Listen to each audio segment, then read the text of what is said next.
Call meeting to order. Shelley, can you do roll call, please? Yes, sir. Thank you, Mr. Mayor. District 1, Councilman Rio. Here. District 2, Councilman Pastor. Present. District 3, Councilman Leeson. Present. District 4, Vice Mayor Stapleton. Here. District 5, Councilman Gonzalez is excused. District 6, Councilman Shipley is excused. Mayor Gamero, Here. we have a quorum, Mr. Mayor. Thank you, Shelley. Please bow your head, join me in prayer. Lord, we ask you for a special blessing over our meeting tonight, over our council, our staff, and all our employees as we enter into discussion for topics regarding our city. Tonight, we also, with a heavy heart, want to pray for the Allen Mayo and Debbie Mayo family. Allen, who passed away this morning. We want to pray for their healing. Allen was a retired firefighter of the Globe Fire Department, starting in 1999.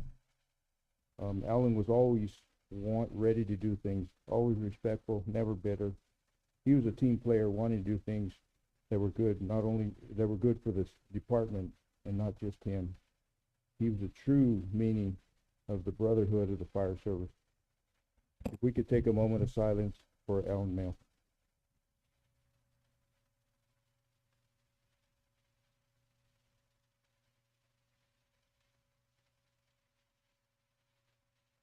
Thank you and amen. Freddie, can you lead us in the pledge? Yes, Mr. Mayor.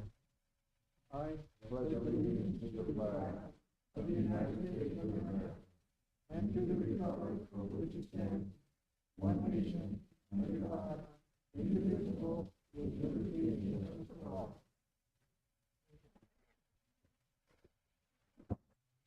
We'll start with current events, and we'll start, Mike, with you down there on the end. Thank you, Mr. Mayor. I really don't have anything to add this week. We did go on the tour of the pool this morning, and we're gonna have a presentation on that. So rather than take the fire away from Jerry and his people, I'll just let it go at that. Thank you, Mike. Jesse? Likewise, Mayor, I have nothing to report. Thank you. Thank you. Mike?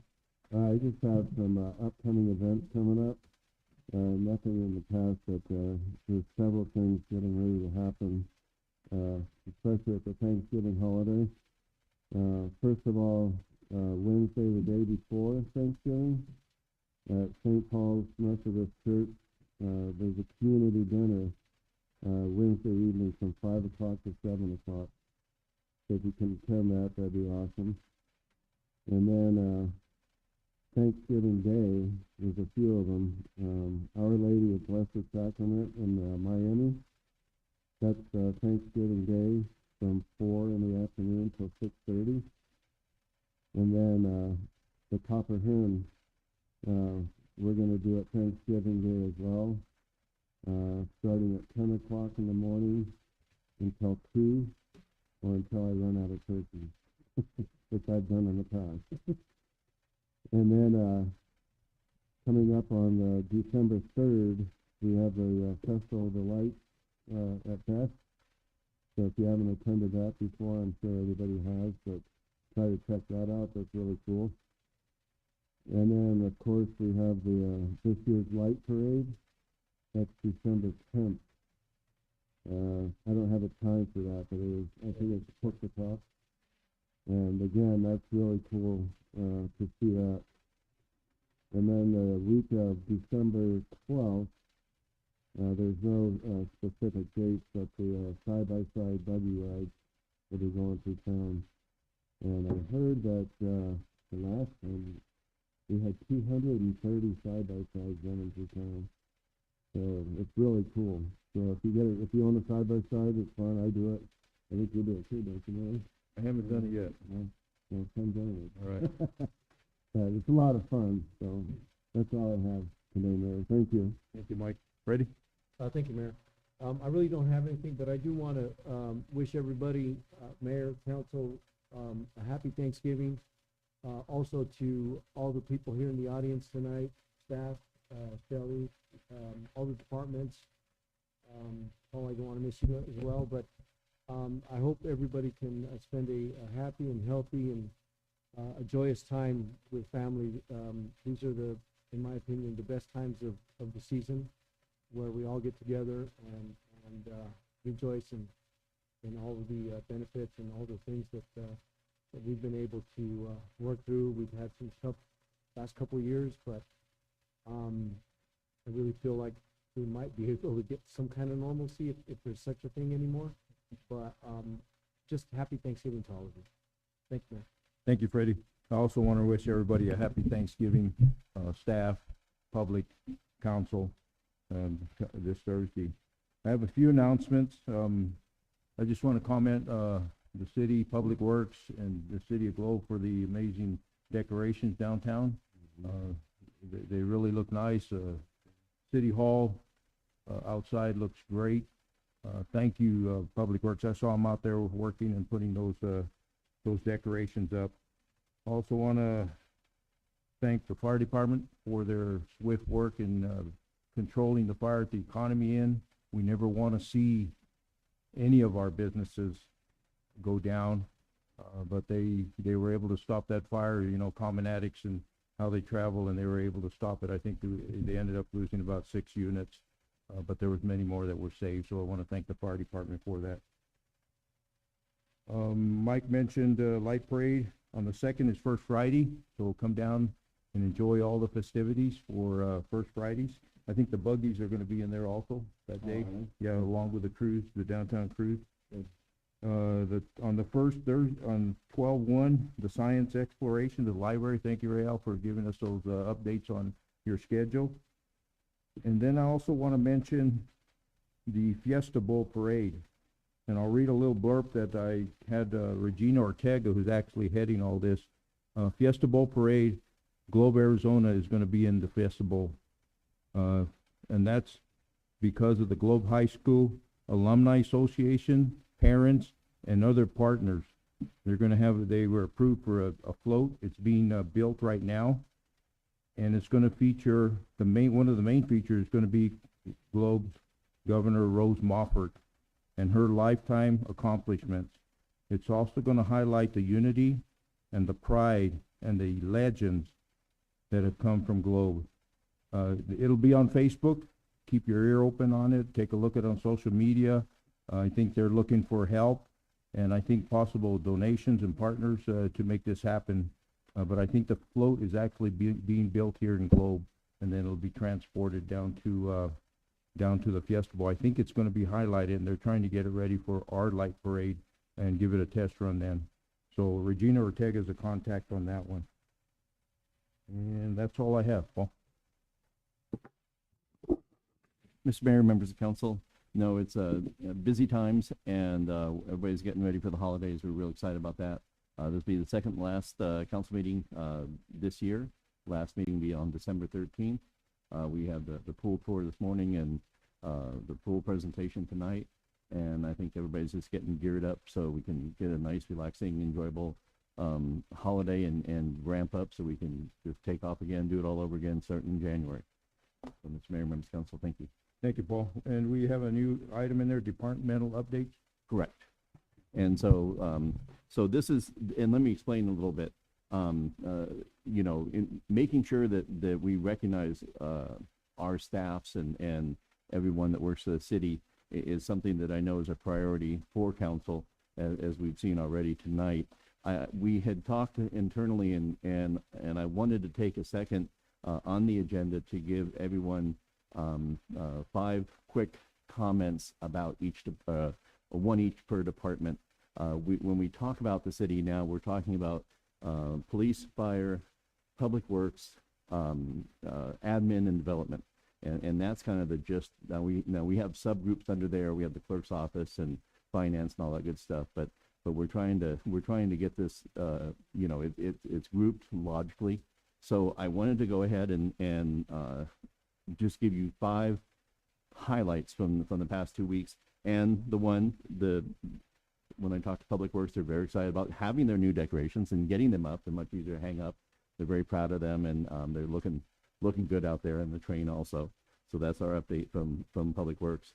I know that Development Services, they're looking at submitting for 9 grants just in the week of December. We brought on Connie as our new grant coordinator, and so she's doing well and getting up to speed. So we're out there chasing. You know, the federal government is trying to offer money to support cities and communities, and we need to have that horsepower, that ability to chase after that and try to land those grants. So we're working hard on that. For admin, we're happy to bring on 2 new staff members. I'll just quickly throw them out there since they're in the audience. Eric Bowman, who is the new administrative services manager, and Luann Ricketts, who is a new accounting, and number 2 to Carrie, who's our new finance manager. And so that's what's happening in admin, and Carrie is very, very excited to have some backup. She's been a one-person finance on there. Fire, and I took a picture, and I'm trying to pull this up, of the fire thing that I was going to talk about. I know we talked about the their hard work in the with the fire, but I had something different, and I can't remember which phone I took the picture on. But I believe, and will not keep everybody waiting, and my phone has updated, and everything looks different now when I look at my picture. So they are doing I think the fire department along with the police department are serving food, I think December 3rd at Judy's. And so I will, hopefully someone will text me additional information on that, because I cannot find my picture that I took right of that, because my phone has totally changed. Anyway, and the last one, PD, I'll get better on the fire when I owe them one. On the PD, we had the new camera identification system, the license plate reader. They had a hot sheet that a car was coming through town. The license plate reader picked it up. They made the stop, and a quarter-pound of meth was seized, along with some other stuff and a person. So that new technology that we're putting together, the best practices, is working. Mr. Mayor, members of council, my goal is just to hit one of the comment on one of the one each per 5 departments, and just share with you. And then if you have any comments, in addition, this would be the time that you can share anything you like about the departments also. Are you gonna include any, like the library and the bash and all those also in this mix? They fall under, if I did all 9, it would be a long item. So I think we're gonna try to go back and forth. So we do admin, we're talking about finance now, and then we can talk about library, and then we can talk about the, active adult center, and I'm just gonna go back and forth as we go. Okay. Okay. So we'll go to our first community call to the public. I do have one speaker card, and if anybody else wants to speak, they can fill one out the back. We have Jerry Jennings.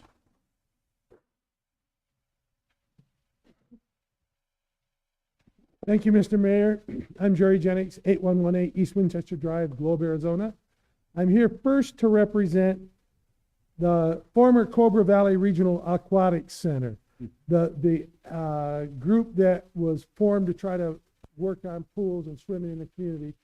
We did, as a group, work and fundraise, and tens of thousands of dollars were raised.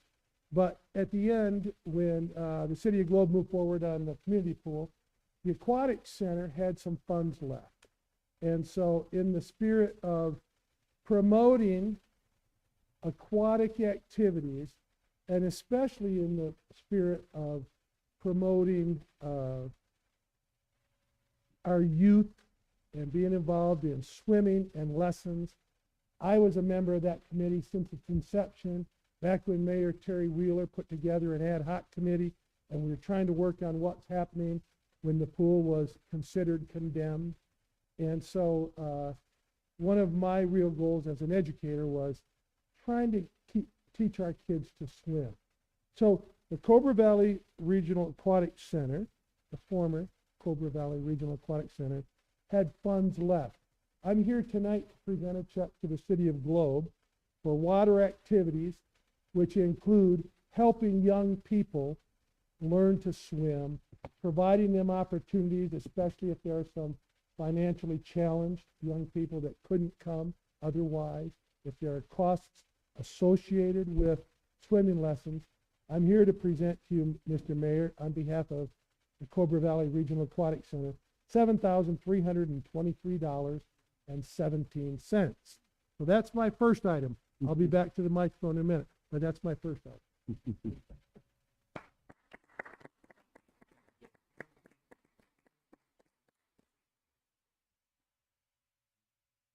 And as a former member of that committee, there were people that worked very hard.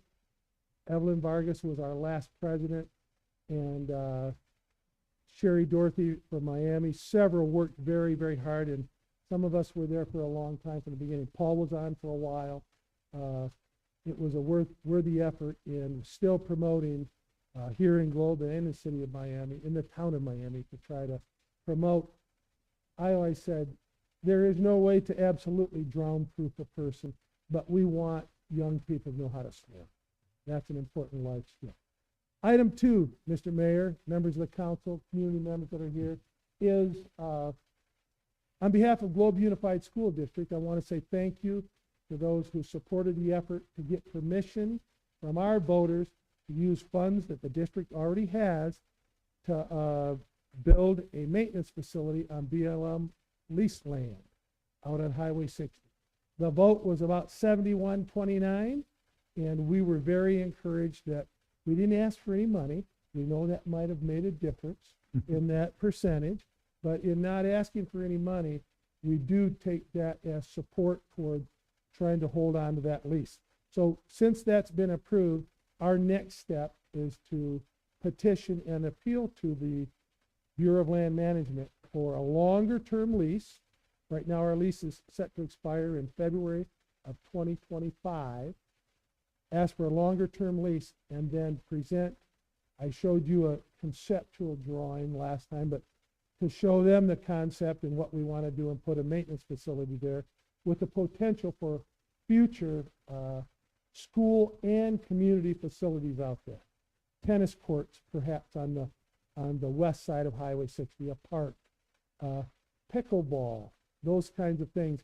And we may need your support as a city at some point toward that effort to keep that land. So I'm happy to report the positive result of that election. Thank you for your consideration as we move toward the future. And we will be meeting with the Bureau of Land Management, I hope before Christmas, but if not, right after the first year to seek permission. We have an architect working on plans, etc. So, Mayor, my time is up. Your time's up. I thank you for the opportunity. Thank you, Jerry. I do have a card here from George, and I hope I say this right, Finale. Close enough?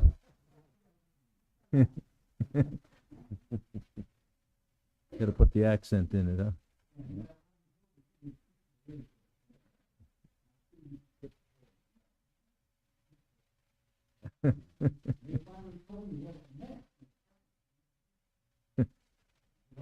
Yeah, are you gonna share it? Come up to the mic, please.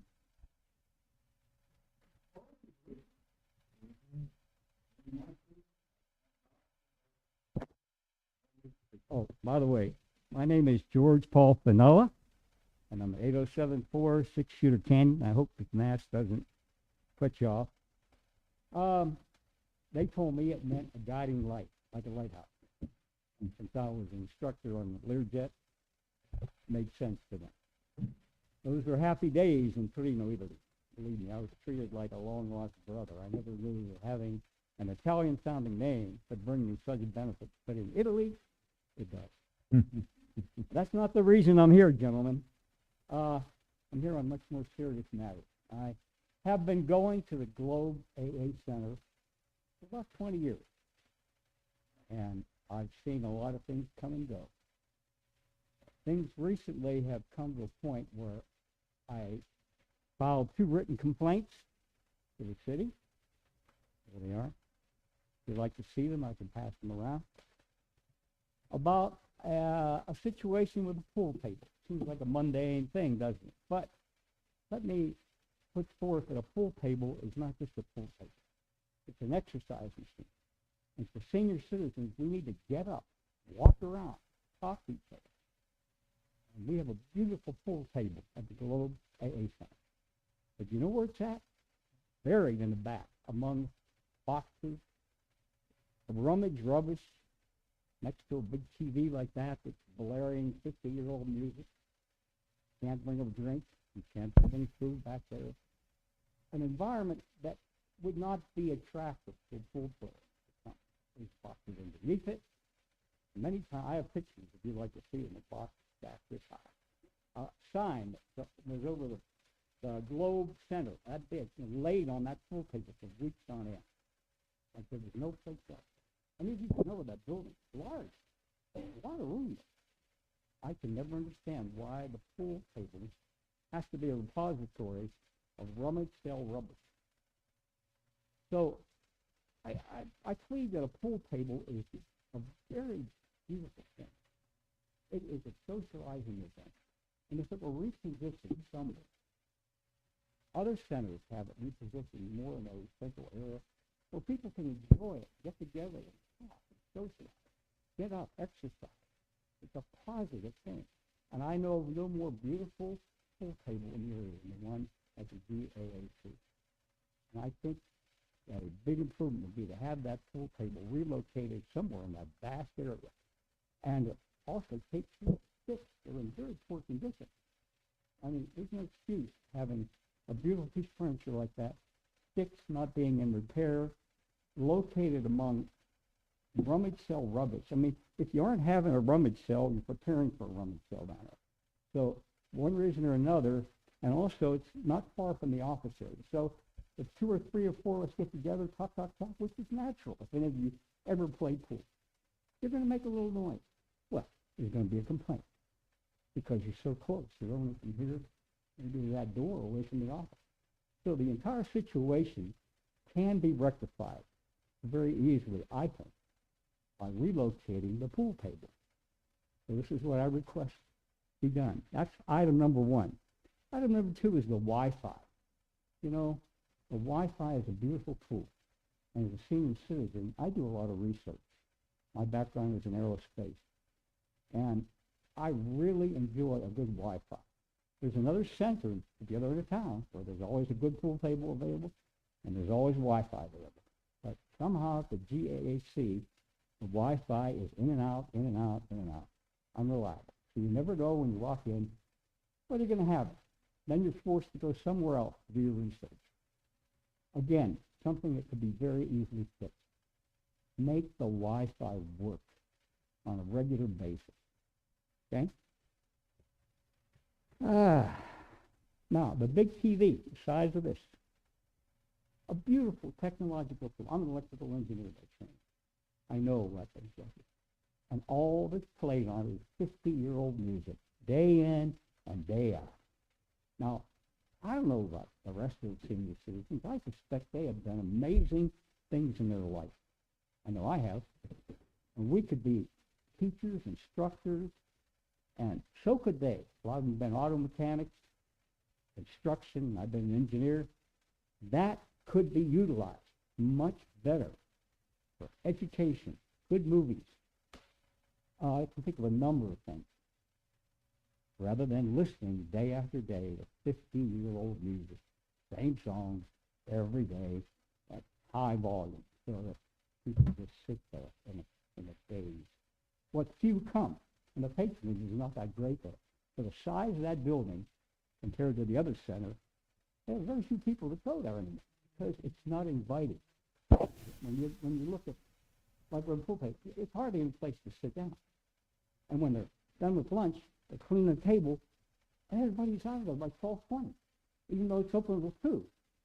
Now why? It's supposed to be a socializing center, but there's no environment there to socialize that you would feel. I mean, you have a nice area here. You come in here, it's so beautiful. Things go on that are important in this room because of the way it's laid out. It's important how you lay out a senior center. If it's uninviting, if it looks frumpy, there's no decent place to sit other than having boxes and rubbish piled out around you, and you can't have a drink and you can't have a snack like you were in kindergarten, you're not going to come. You're not going to stay. You're going to leave. This is not right for senior citizens. This is not the way you treat senior citizens, in my opinion. You don't extract the best of them. I'll give you an example. Back in the day, they had a program where they brought in high school kids who wanted to volunteer to work at the senior citizen and do their life story. And he volunteered. I volunteered. The kid that did my story was a juvenile delinquent that I had taught one part. He was the worst student I ever had. He was violent. He didn't know he took me without a substance abuse or anything. When he met me, he says, I hate you. You threw me out of class. I said, look, let's work together on this. This is about you and what you can do. Long story short, this young man from the reservation put together a 14-page document called The Life and Times of Doc Holliday, which is my Arizona. What I would proudly show anybody. And I said to him, I said, look what you can do. Put this in your portfolio and show somebody when you go for a job what you are capable of other than this. Now those are the kind of programs we had at one time. We put on plays. I was in a play. You can still pull it up on YouTube. Doc Holliday was married. But we no longer do that. We have no plays.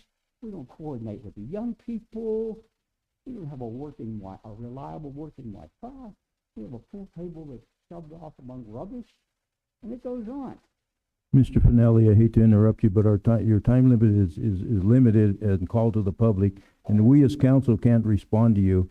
We can direct, and we have taken note of the pool table, the Wi-Fi, and the TV, and we'll have our city manager follow that up to see if we can make things better there. So we have documented your request or your recommendation. I appreciate that very much. Thank you for your time, and I hope if there's anything you want to see, these documents, I have pictures, I'll be glad to show whoever you assign to work with me. Again, thank you very much, ladies and gentlemen, for listening. Thank you, Mr. Finelli. Mr. Mayor, members of council, on item 3, number 2, number 1, response to the criticisms made by those who have spoken, I'm going to invoke the rule and tell you that Mr. Finelli holds a minority opinion as to how an active adult center should be run. He has, excuse me, your time is completed. Okay. We've had conversations over 4 years on his opinion of how to run an active adult center. There are nuances that can be addressed. I'm not sure what's wrong. I'll look into the Wi-Fi, but just so you know, it's one person's opinion. There are many reasons why the music is such it is, the volume is such it is, the seating is fine, the food is of highest quality, and it is a place that is very popular.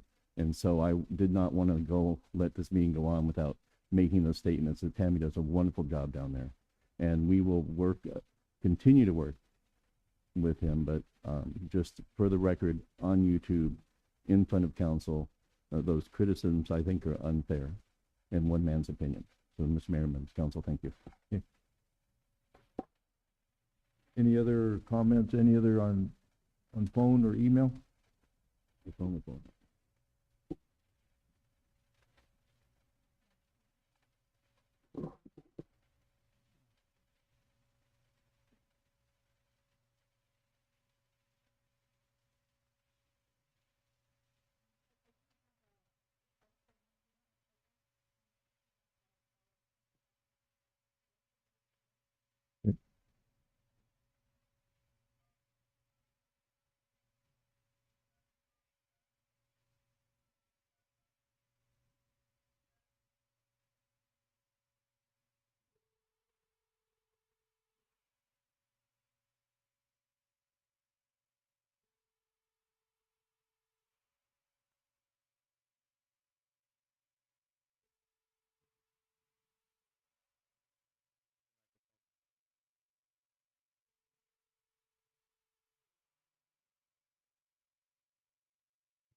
Use a voice.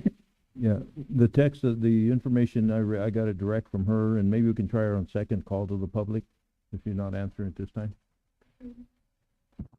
Mayor, one last cleanup. I did find the picture of the poster And the event that the police and fire will be serving at is December 2nd at Judy's from between 5 and 8 p.m. So if you want to, it's a tip of firefighter or policeman night. December Okay. 2nd. Second. Mr. Mayor, thank you. Okay, we'll go to special presentations, and first we have Resolution Copper Project Update. We have Acting Project Director Vicky Piercy.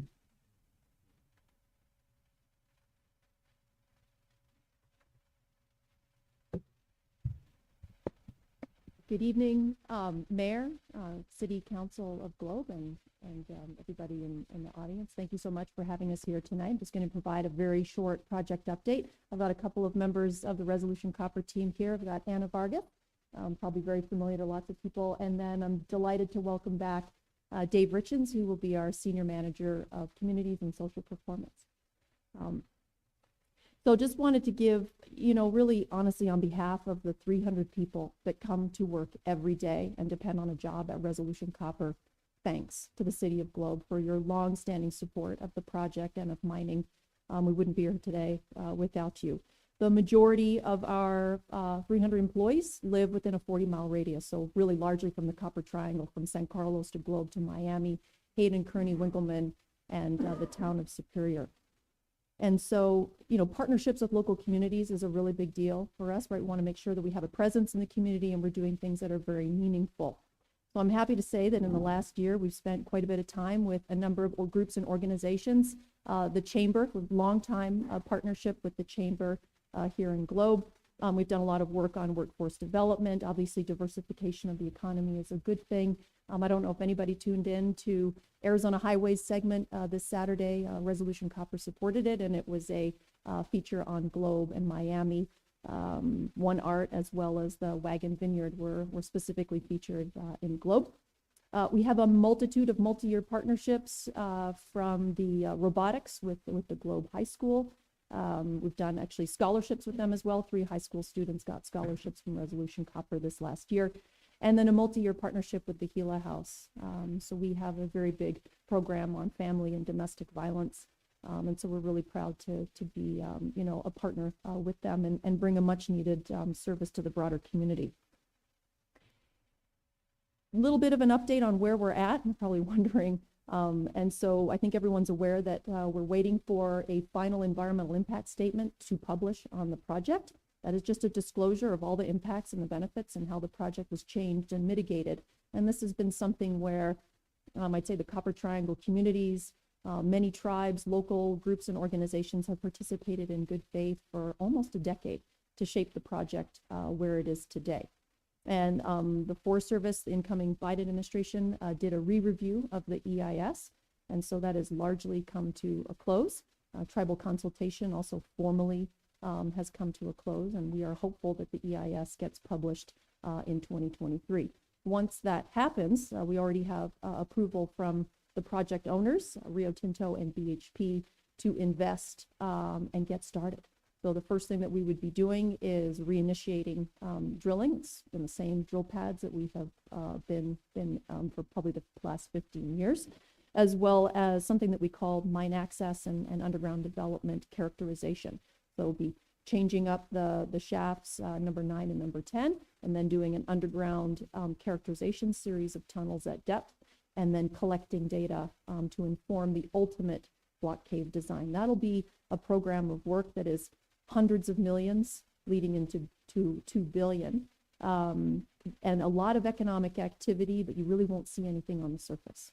It'll be largely done underground, so nothing will look different, but we'll hopefully see and feel a lot of economic activity.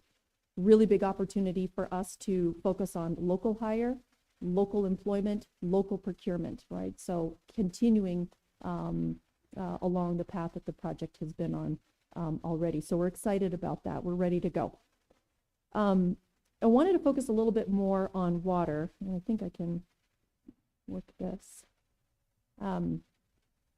It's a big issue across the state. I know everybody's facing it. And I wanted to give a little, I've heard, we've had a Globe and Miami stakeholders group and hearing some things about water on the project, and thought it'd be a really good opportunity to sort of clear the air a little bit.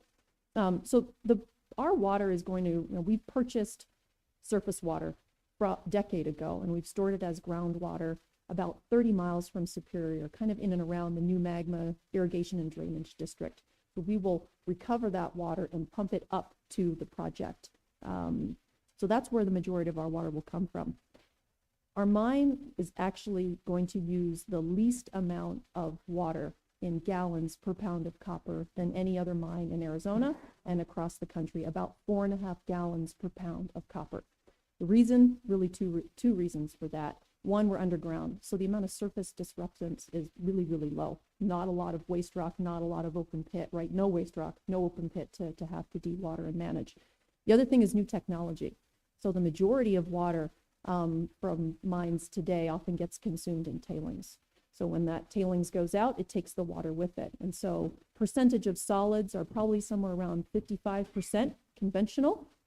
We will do new technology, things like deep cone thickeners that will pull more water out before it gets lost to tailings. So we'll put it at about 7% solids. But ultimately, I think that we can do better. We know that that's not good enough. And the two owners of Resolution Copper, Rio Tinto and BHP, there's some recent media that we are investing in this new technology called filtered tailings. And it's really, really, it works very well at small scale, 2,000 tons per day. And that can take your percent solids to 85%.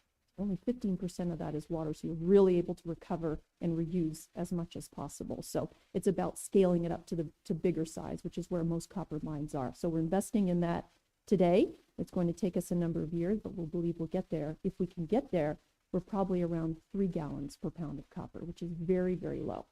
That means a lot of the water that we already have stored actually won't need it and can be available for residential and municipal development in that kind of Santan, Queen Creek Valley. There's also, I think, maybe confusion, but I also heard in some of the stakeholder meetings that we've had recently about the Cutter Basin. So everyone knows where that is. That's where Globe gets, right, all of the water. So just kind of on the black outline on the diagram on the left-hand side. And we know we've been in a drought, or I don't know if it's a new normal. We're seeing water declines across the state. And so, yes, the Cutter Basin has been declining, depending on what well, anywhere from about 40 feet to about 150 feet. And so we do not own any wells in the Cutter Basin. I think there's been some worry that we would be taking water out of the Cutter Basin. So we do not own any wells. The majority of that obviously is with the city of Globe and other users. Again, all of our wells come from the New Magma Irrigation and Drainage District. The other thing is, it has two more things. It would be illegal. So we are very unique. We are in a Phoenix active management area. There's really only two of them right in the state. There's a Phoenix and a Tucson. And within that active management area, which is sort of a water basin, you cannot take groundwater from outside of the Phoenix AMA and bring it into the Phoenix AMA. That is state law, and that would be illegal. But further to that, what you're looking at on the picture here is sort of a picture of where we're at. You can see that kind of tiny orange shape. That's basically the outline of 1.4 billion tons of copper ore, 7,000 feet below the ground, but projected to the surface. And then all the way to the right-hand side, at the end of the black line is the Cutter Basin. So it's about 30 miles straight line. And the cross-section, so that line represents a cross-section which is on the top. And so you can see on the left-hand side, there's a black line that goes straight down, and you can see green and blue. And that's basically where the Resolution Copper deposit is. And then go all the way over to the right-hand side, and just above that pink wedge, you can see this small yellow thing called Quaternary alluvium.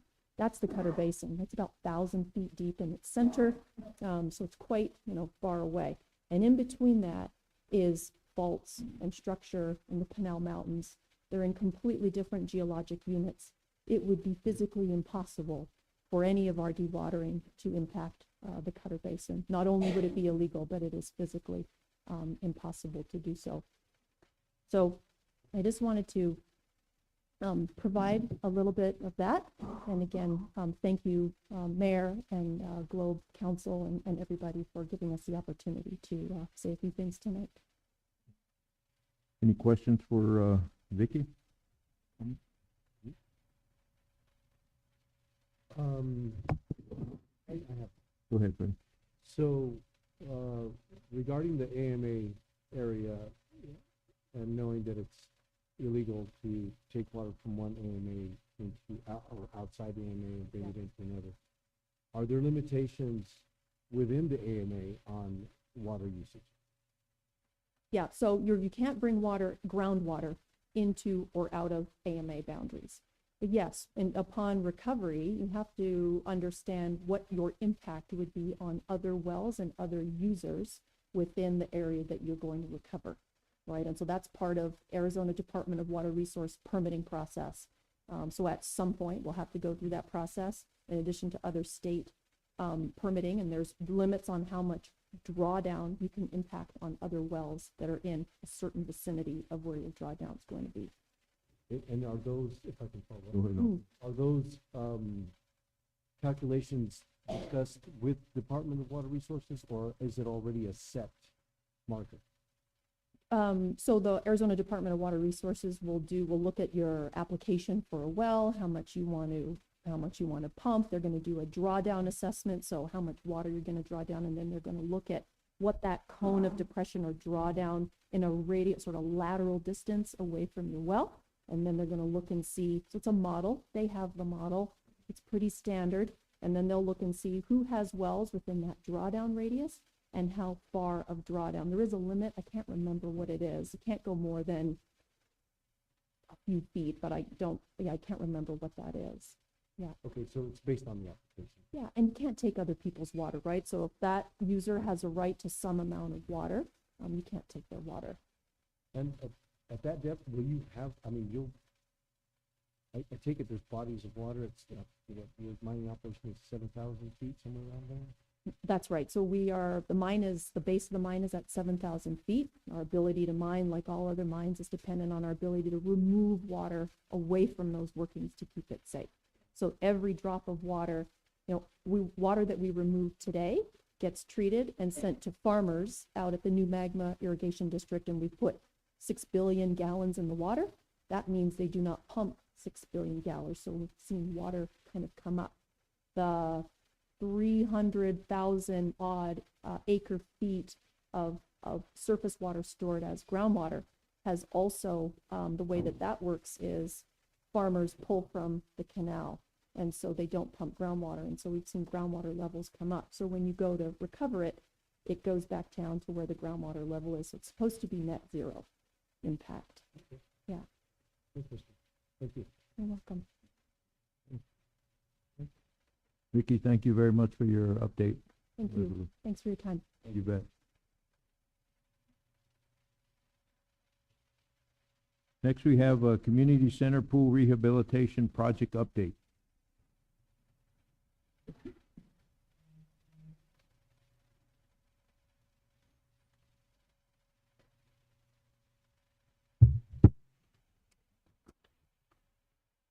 Mayor, city council members, good evening. Good evening to the public. I have good news and bad news. The bad news is you're seeing my ugly face behind the podium once again. The good news is the end is in sight. A breakdown of where we are right now, I'll categorize it into the pool and the pavilion section. In the main pool, the lining team are installing as we speak. They should be complete by the 16th of December, which then triggers the curing process and the filling of the pool within a 5-day period after that. So that is on the pool side. On the building side, the pavilion, the main CMU walls are almost complete. The painting, roofing, and the hanging of the internal walls will start next week. By the 12th, we hope to be installing the sanitary fittings and the lighting the week of the 12th of December.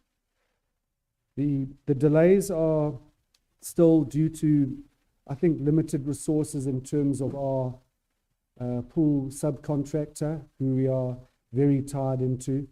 I was speaking to one of the council members this morning. We had the option of terminating him, but we decided to go with the route, better the devil you know than you don't. So it has been a challenge, but we are getting there. We're also experiencing delays with some other of our subcontractors, mainly due to shortages in skilled labor. And I think they're fairly spread thin on the ground.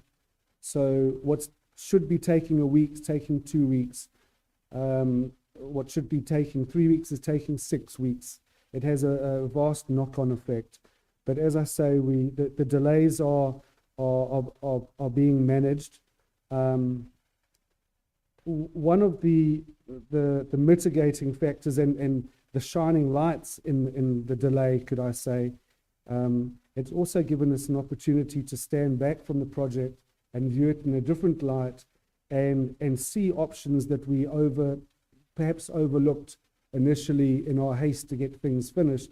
And one of them, together with the collaboration with the city and with the architect, we've now decided to put synthetic turf into the site as well, which was not really a talking point when we signed all the documentation earlier on, but that's going to make a big difference to the property. That it's going to open up all the areas of the pool on actual opening date, and you're not going to have these ragged areas of newly laid sod that has to feed in, and you've got to let it grow before you can actually use them. So in closing, I think the main feature of the update is the filling of the pool, or the completion of the filling of the pool. We're looking at around the 21st to the 23rd. We want to run the pool for a period of 5 days, 4 or 5 days, from the 27th to the 30th. That will allow the pumps to bed in. It will allow the chemical dosing to achieve the correct levels. So we should be able to hand over the pool side by the end of December, and we're hoping to have a punch list ready for the pavilion and the balance of the property by the first week of January for the actual building itself. So first week of January. Questions, comments? Mr. Mayor, if I may, both Jesse and I were out there today at the pool. It has come a long, long way. We're not there, but we're getting there. The work on it it's been done on it looks pretty good, pretty outstanding, very professional, and I think the community will be pretty pleased when it gets to that point. Of course, they probably won't be able to hit the pool until March, but it looks like they're doing an excellent job there. They really come a long way. I do have a question on, you mentioned the subcontractors spread too thin. Is it because they have too many other jobs, or is it they don't have the personnel to prioritize this job? I think it's a shortage of skills. So I wouldn't think that they've got too many jobs on. I would think that either maybe 2 or 3 projects that they take on, their skill base is not, they're not being able to focus particularly just on one job. We were not in the position to go and sign up the big main subcontractors, because generally their pricing is so much higher. So with that in mind, we looked at the smaller subcontractors who came in with aggressive pricing. Even though their quality is good, their ability to produce is a little bit delayed.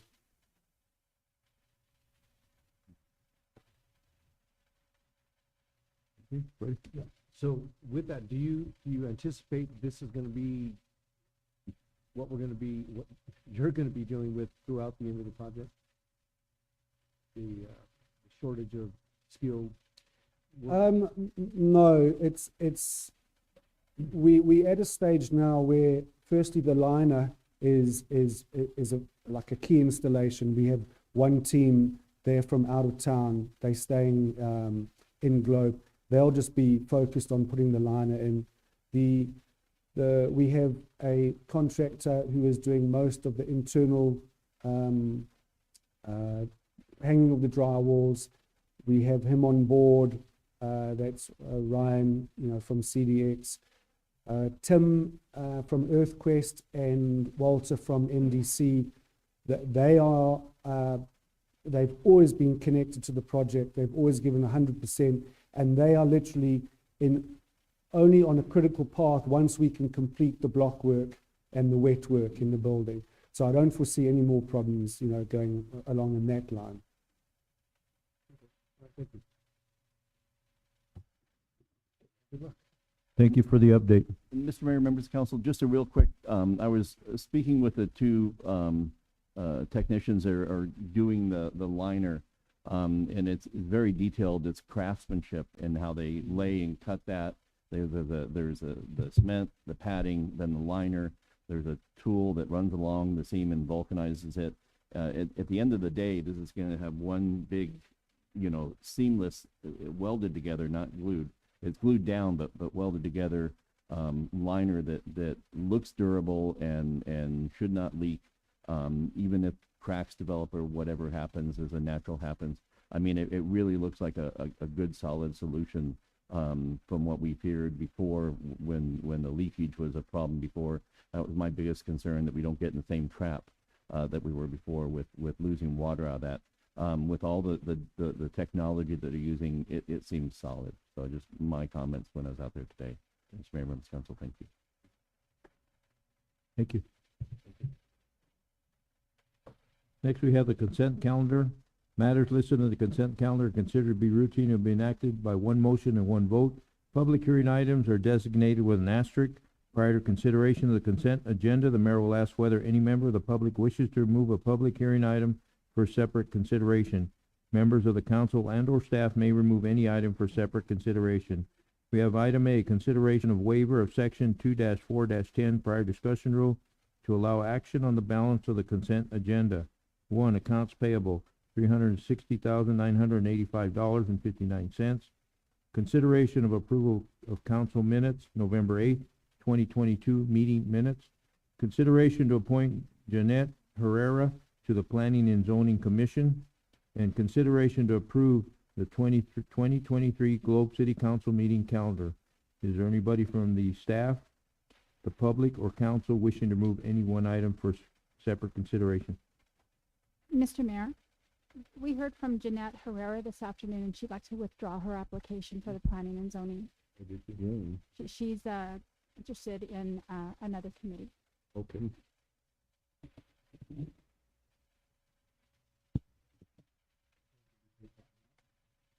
That's item B. Mr. Mayor, I would pull that and then pull it from the consent and then table it. What's that? Table it indefinitely? Yeah, because I don't think it's coming back. Mr. Mayor, if there's no other comments or questions, I motion that we pull item B, have it tabled indefinitely, and approve the rest of the consent agenda as well. Second. Motion and second for approval of consent agenda as read. Is there any further discussion? All those in favor say aye. Aye. Any opposed, nay. Any abstaining? Motion passed.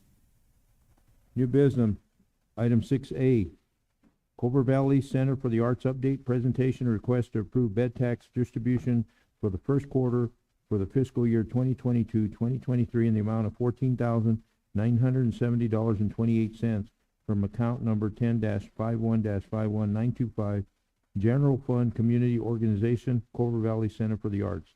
And it's Tanner and Mr. Mayor, members of council, I wanted to address council and ask a proposal here. We had given direction to seek to have a member of the committee here to present if requesting money. We brought that on quickly without a lot of notice to the groups in trying to round up people, representatives to come during the holidays. It's been tight, and I will say that we too, some of these are coming in late because there was in emailing them and going to different emails, they were, at least one round was lost in a shuffle. So our recommendation is we can continue to go with a straight up approval to anything this year prior to December 31st, or this meeting, next meeting. We will notify everyone that coming in January 1st, 2023, that will put in place this new policy where we'd like to have a representative to spend 5 minutes to talk about that. But let's, our request is that we kind of tidy up and get these across, get these through the process, get them paid, get the money rolling for some of the hiccups that happened here, and then start fresh in January with the policy. That is a suggestion, but it's council. Freddie, are you okay with that? I think you're the representative of. Yeah, I would like to add a comment on that. Go ahead. So I see that we're starting to experience some lag in applications. And it's not that I don't feel that these organizations are not worthy of the monies, but it does affect our annual budget when there's a load up, and then the expectation is for the city to just roll out, 2 or 3 quarters all at one time, because it does affect our budget. It does affect the way we manage our tax dollars. I in this, whatever this new policy is, I would request that we address that. Okay. And Go ahead, sorry. and so that way it helps us to keep our books clean, and it doesn't put us in a situation where we're having to defend discrepancies that were not caused by our own staff. But I would just ask that be somehow discussed or the consideration for that.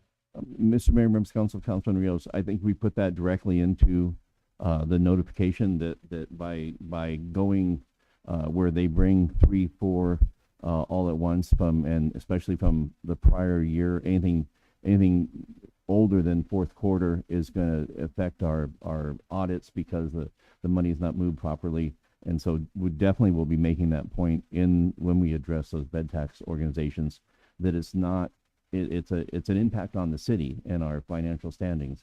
And so they need to help us with that. But I do believe we can manage the ones that we're approving tonight and make sure that does not put a ding on our audit. Mike? Yeah. Mr. Mayor, I would agree with Councilman Rios on having staff consider putting the policy together where we address those issues, because if you recall, 1 or 2 meetings ago, the auditor came in and one of the big gigs were the fact that we were paying multiple bed taxes to organizations that shouldn't be handled that way. So with Paul's suggestion and with Mr. Rios's request, I think we would be covering ourselves pretty good. Mr. Mayor, I agree, but I think we've had some ruffles in our own staffing as well as, until the emails were sent to an email that's no longer there. I think that's where some of this is kind of coming from. So I give it to our finance staff for getting in there and figuring that all out. But I think to that point, if we can move that to next year, saying, okay, now we've worked out the kinks and here we are, but being able to move and do those types of things, what makes us a great city and what we're able to accomplish within itself. And Mr. Mayor, members of council, the finance department has indicated approval of these should not negatively impact our audit at this point. Okay, so these are safe, but we will inform them very quickly that we're making a change and the reasons for that change, especially about the audit situation. agree with that also. I also want, as the chairman of the EDC, Southern Utah County EDC, will be coming to present multiple, um, funds that we have not put in for, but it's taken this, and it'll all be explained by our executive director on, because of the amount of time it has taken to cure up and come to grips with all the financial disclosures for the past, the way it was done. So we'll be coming forward with those also requests from the EDC. So, Mr. Mayor, members of council, with that, back to the agenda, your pleasure on the approvals on these. Well, this is a Take them one at a new time. item, so is this moving forward, or is this a waive? I would recommend waive the rule on this, just so we can get these going. It's not that we haven't talked about them prior, so. I don't know if there's no other comments or questions. Motion to approve. Cobble Valley Center for the Arts update presentation and request and approve MedTech's distribution for the first quarter and waive the rule. Second. Motion and second for approval of item 6A. Any further discussion? All those in favor say aye. Aye. Any opposed, nay. Any abstaining? Motion passed. Item B, discussion and direction to staff to advertise requests for statements of qualifications number PS-2023 and 0020 for on-call civil engineering professional support services to be funded equally out of accounts number 10-61-51234 Public Works Contractual Services, number 50-80-51234 Water Contractual Services, and 51-80-51234 Wastewater Contractual Services, with possible WIFA reimbursement and or grant reimbursement. Jerry Barnes. Mayor, members of council. So, the city utilizes, consultants, to, aid us in, whether it be project development or design or construction or any kind of other special services that we need, to get our projects out and get them ready to bid, and also to, get them ready to, apply for grant applications. So, we have, last year, I think we had, 3 or 4 consultants that we used, and we anticipate the same for this year. So this application, or this, tonight, we're asking for a direction, from you to go out and advertise for the RSOQ.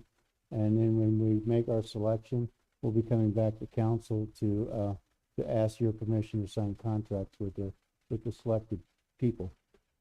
And the real difference here is these consultants are, asked to work with our staff and not work in Phoenix designing something, and so there's a difference.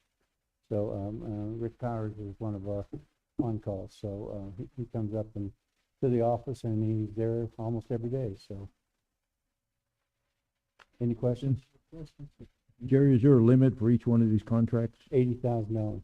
What's that? 80,000. 80,000? Yeah, we haven't used that much, and a lot of what we use, as kind of explained in the latter part of that motion was, or the title was, we use grants and we use WIFA or excise or enterprise funds to design, or even WIFA funds to design and fund these that way if we can.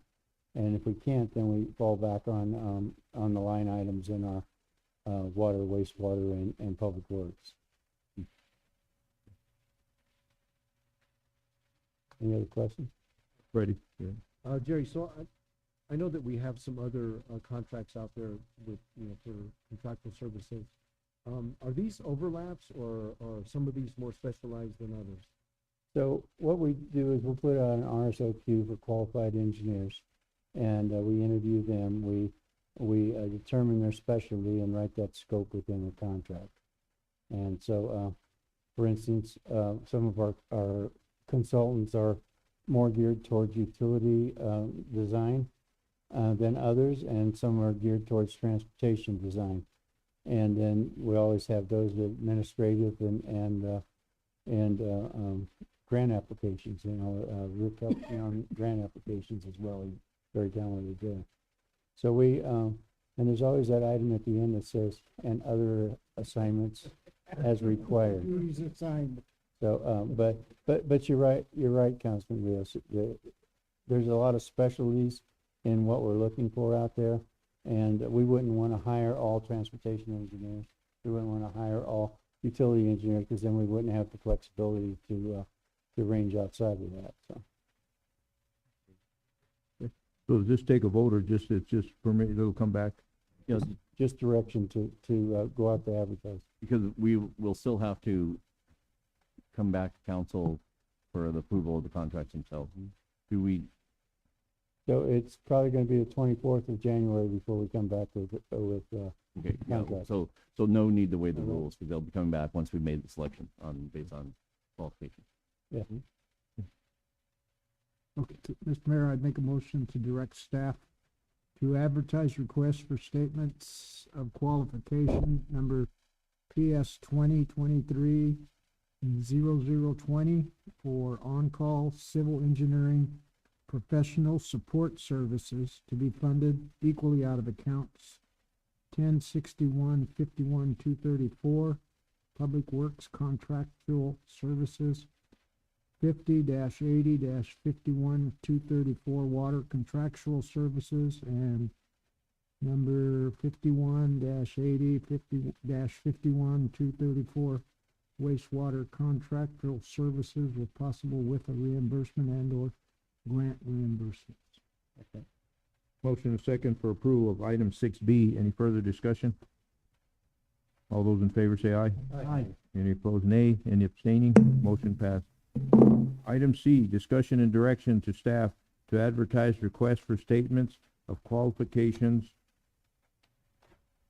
number PS-2023-0023 for on-call engineering survey services to be funded equally out of accounts number 10-61-51234, Public Work Contractual Services, number 50-80-51234, Water Contractual Services, and number 51-80-51234, Wastewater Contractual Services with possible WIFA reimbursement and/or grant reimbursement. Gary. Mr. Mayor, members of council, not exactly the same as the last, but close to it. It's the same principle, except now we're going after companies that can perform survey services for us within the city. And I think we had 3 on last time. And what we're able to do is especially if we have an emergency for an easement or something like that, we can call all 3, get a price from all 3, and then figure out who's available, can meet our timeline, and it gives us some flexibility.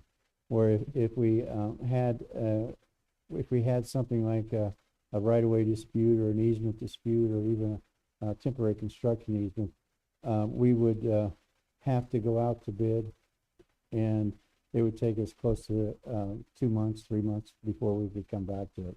With these on-call services, we can pick up the phone and get somebody on the job within a day or 2. Any questions?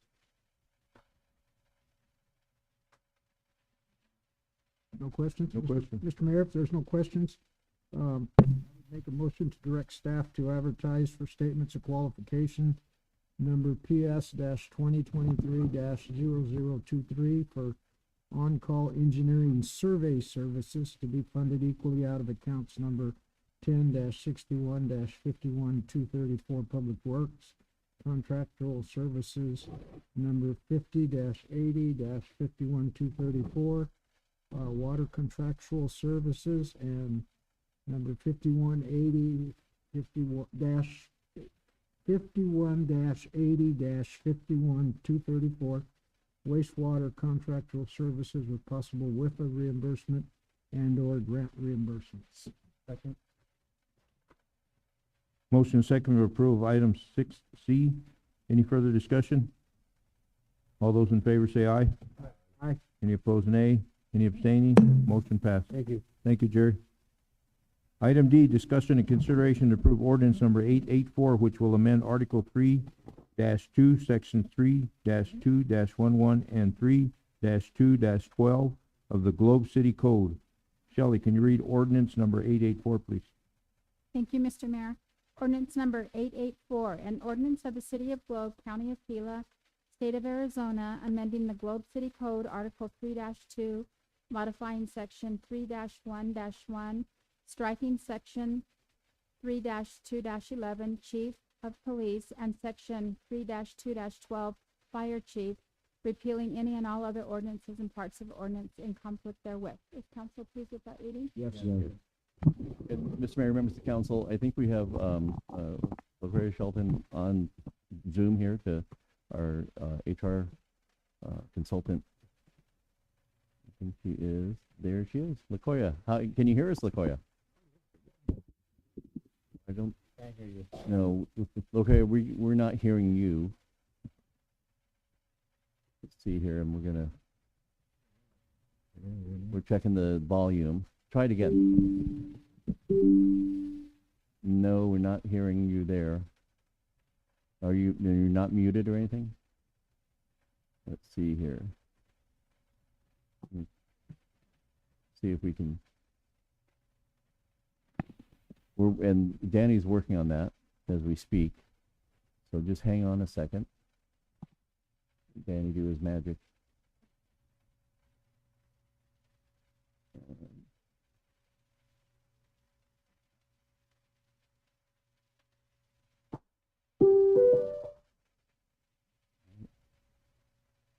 Okay, Lakoya, go ahead and try again.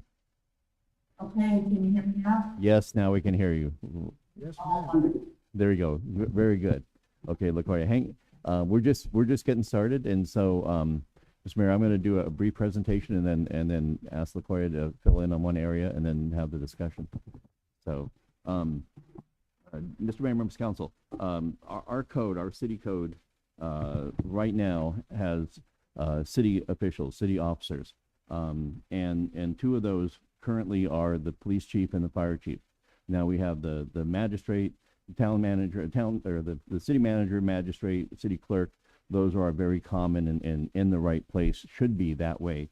In our code, we also have the police chief and the fire chief, where it says each such officer shall be appointed by and serve at the pleasure of the city council.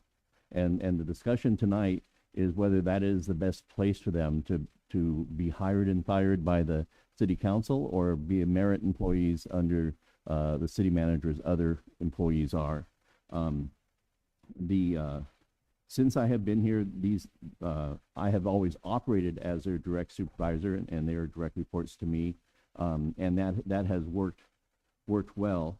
We have had our hiccups, but it's working well now because we have a very forward-thinking council. We have two very good police chief and fire chief. We have two very strong chiefs that are just professional beyond belief. And unfortunately, neither of them could be here tonight because of situations. Although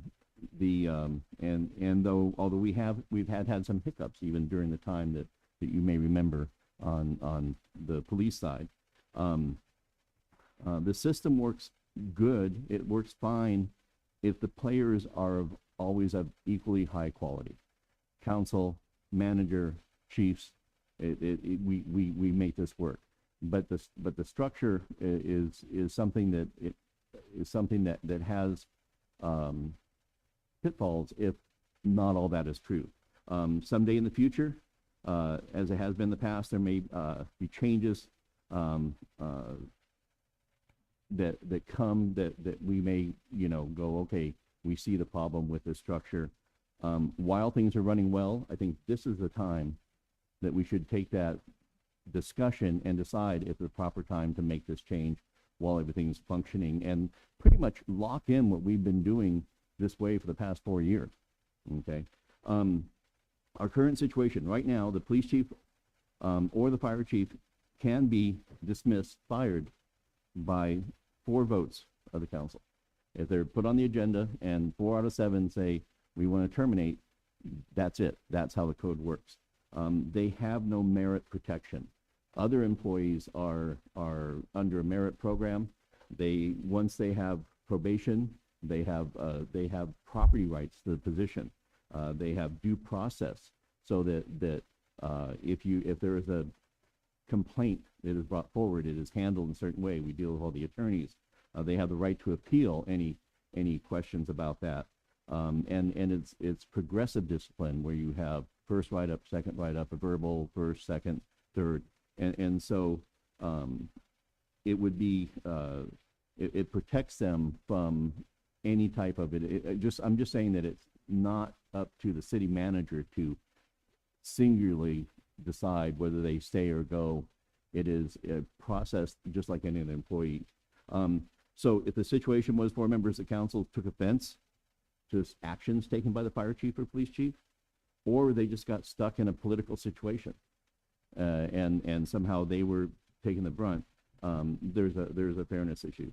While most political appointees have a severance package, they don't even have that protection. So usually if you don't have merit protections, if something does go wrong, you have a parachute or something, because your life 20 years in the department and then you're just on the street, at least you get something in to get you to the next job. What we're asking for change-wise, we simply want to remove the police chief and fire chief from the list of city officials in section 311. We make them not serving under the pleasure of the city of the council. 311 and 312 just describe a little bit more about their duties as city officials, but it doesn't take away any of their true duties. If you go to other sections of our code, the police chief, or the chief of police, is the official person who decides when to arrest, when to take action. It is not the city manager. I am not, and you are not, able to say, don't arrest this person, do arrest that person, take action. He is the chief law enforcement. It is his responsibility to enforce ARS and our code. So if they were to be removed from under council's control, they would fall under the protection of the 54 pages of the City of Globe personal policies and regulation, including the progressive discipline and the right to appeal. Okay, they would be just like any other employee, and again, not serving the pleasure of myself, but just under the system. Reasons why we should make this change. This is outdated to what many of the progressive and modernized cities of Arizona have done. I don't think you'll find this in Maricopa County. You will find it some in the rural. A minority of cities have this proposal. It's to a point it's in conflict with what council manager form of government does. And I did a quick look. I don't have, this is not a full list, but I found a place where I could find the city codes really quick. So I went through, these are the cities that the police serves under the manager. Is not a complete list. AJ, Florence, Snowflake, Wilcox, Coolidge, Clifton, Payson, Eloy, Dewey Humboldt, Lake Havasu, Sierra Vista, and Marana. Okay, that's not a complete list, but that's what I found. In that same search, I did find that Parker, Williams, Superior, which has our exact same code. It's word for word. Superior has our exact same code. Quartzsite and Colorado City all have the police chief, at least. I didn't check the fire chief, but the police chief serving under at the pleasure of the council. Okay.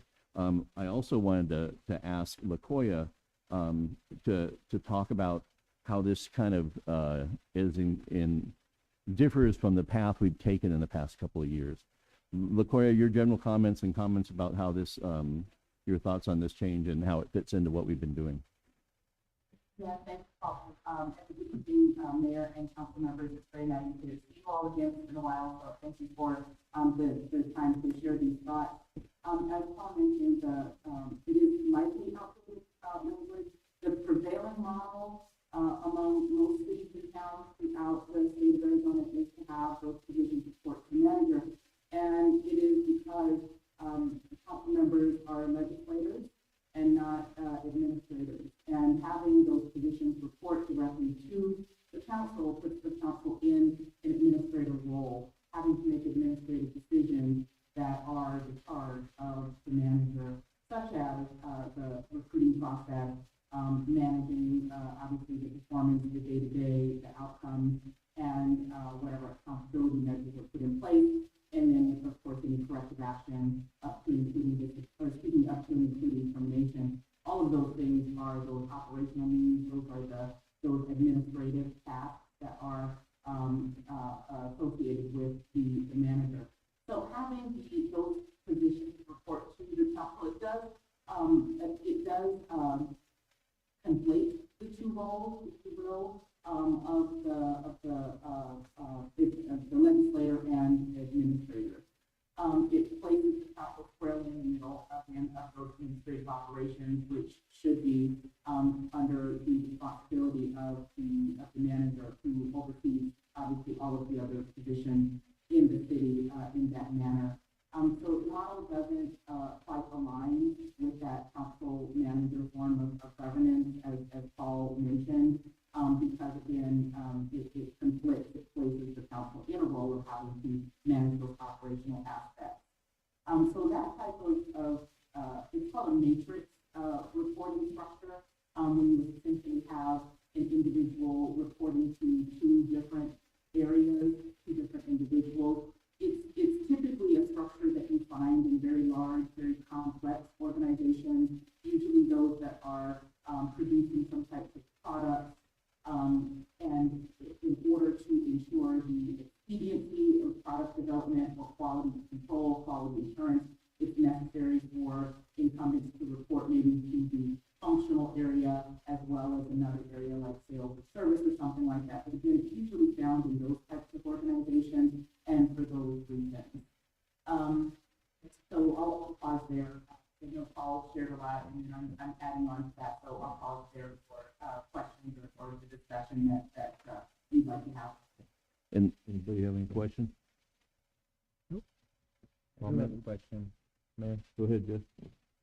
And could this verbiage be put as a way as to where the council still appoints and can terminate, but reports to city manager? That, Mr. Mayor, members of council, that is the structure we have now. Yeah. But what's wrong with the structure we have now? Why do you want to change it? I understand you've given points, bullet points. Yeah. But when we hired, when the chief of police was hired, Mhm. he was given the first term in his contract Right. to report to you. Right. The Because first of- 2 years, Because of what had happened. because he wouldn't take the job if, Because of previous year. yeah. And so that was granted. So, So what's changed now? no, so I think I this, don't want us to get put in a situation that we were in before, right, where we fall back under that. I'm not saying that we will under this current structure that we have with the chief that we have now. I'm saying that in the instance that we could be put back in that position. so you're advocating for no change to the code Correct. whatsoever? Okay, and so then we take the risk in the future that a quality candidate won't take the job because he doesn't want to take the risk of reporting to a 7-member council. We take the risk that there may be a fire chief or a police chief who kind of gaming the relationship with council. If I have a direct employee, a direct report that I need to follow council structure through my administrative process, and they're feeling like they're not happy with either the direction I'm giving or even the funding that I'm sharing with them, they have the ability to go back and speak to council and say, you know, I am not being treated properly.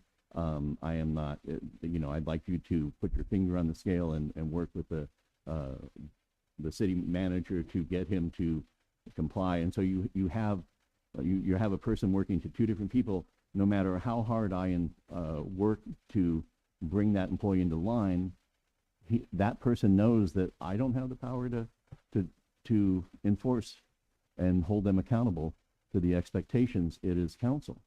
And so then you end up with some of the situations we had recently with the before Dale and before the interim and situations before. So for the reasons stated, it's a cleaner. It allows council to have one employee and then worry about me. If there's a problem with the police chief or the fire chief and you guys have concerns, if council has concerns, let me know and I will take care of it. If you think I'm being harsh or unreasonable, with how I'm managing the departments or anything, get me in there and say, this is what I think you should do. The mayor and has talked about who will protect these department heads. And that is council through the manager. If you don't like how I'm managing your city, you have the ultimate pull the plug. And that's why you have the city attorney and the city clerk there to take over if you have to pull the plug on the manager. That is who will run the city if the manager needs to go. But it opens up the ability for mischief if you don't have the right people. And so I'm asking council now is, well, are at this point where we don't have that fear right now that we make this change. It also is somewhat of a council protection to council if things get political. City of Phoenix is the example I've been using. Their police chief, who has been through, they've had some ups and downs in their police chief, and council says, hey, you talk to the manager because that's who's responsible for that. And so you have that political protection, and it just, I think there's a fairness issue. It takes away these merit protections of due process and appeal, because that person gets sideways, that chief gets sideways with council, and you bring him in and not saying this council, but a council could, for whatever motive, do that. So I think that for those reasons and the fact that for you to understand even how they are doing their job, they come to you and tell you this, and this, but you're not responsible for their day-to-day interactions. You're not responsible for and seeing what they do. So how do you find out the truth? Well, then you have to delve into getting into the details of how the manager is managing, and you leave that legislative role into that administrative role. And if that's where this council, that's where you think that has a chance of going, I think now is a chance to stop that, or we let it lay and keep our fingers crossed to the future. But I do believe if you don't change this, you should give them merit protection, because they're just sitting there, minutes away from. That maybe could have been baked into their contract prior to coming in. Well, then normally, Right. right. If that's the direction you're going, then absolutely give them the protections from a council not like yourselves that may decide that at a whim because of outside influences you're going to fire them. But we've never had contracts. Our current police chief is the first police chief to have a contract with the city. Right. So we can get the him. fire chief does not have a contract. They have a position offer. Everybody gets an offer like everybody else, but it's not a contract. No. So I kind of have mixed feelings about this also.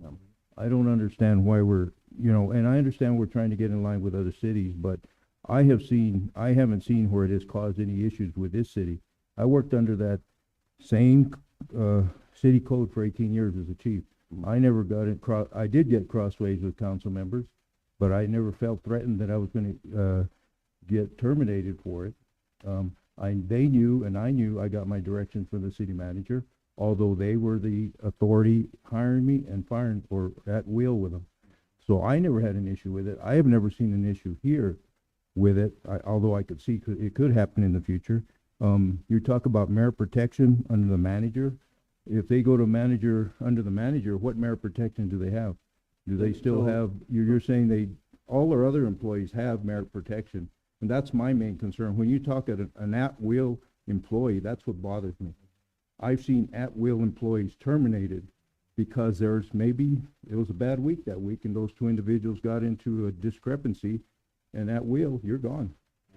When you say at will, I mean, so once you have your probation, which is a year for the first there, and then 6 months for any promotion, they have property rights to the job. They're not at will. They have merit protections.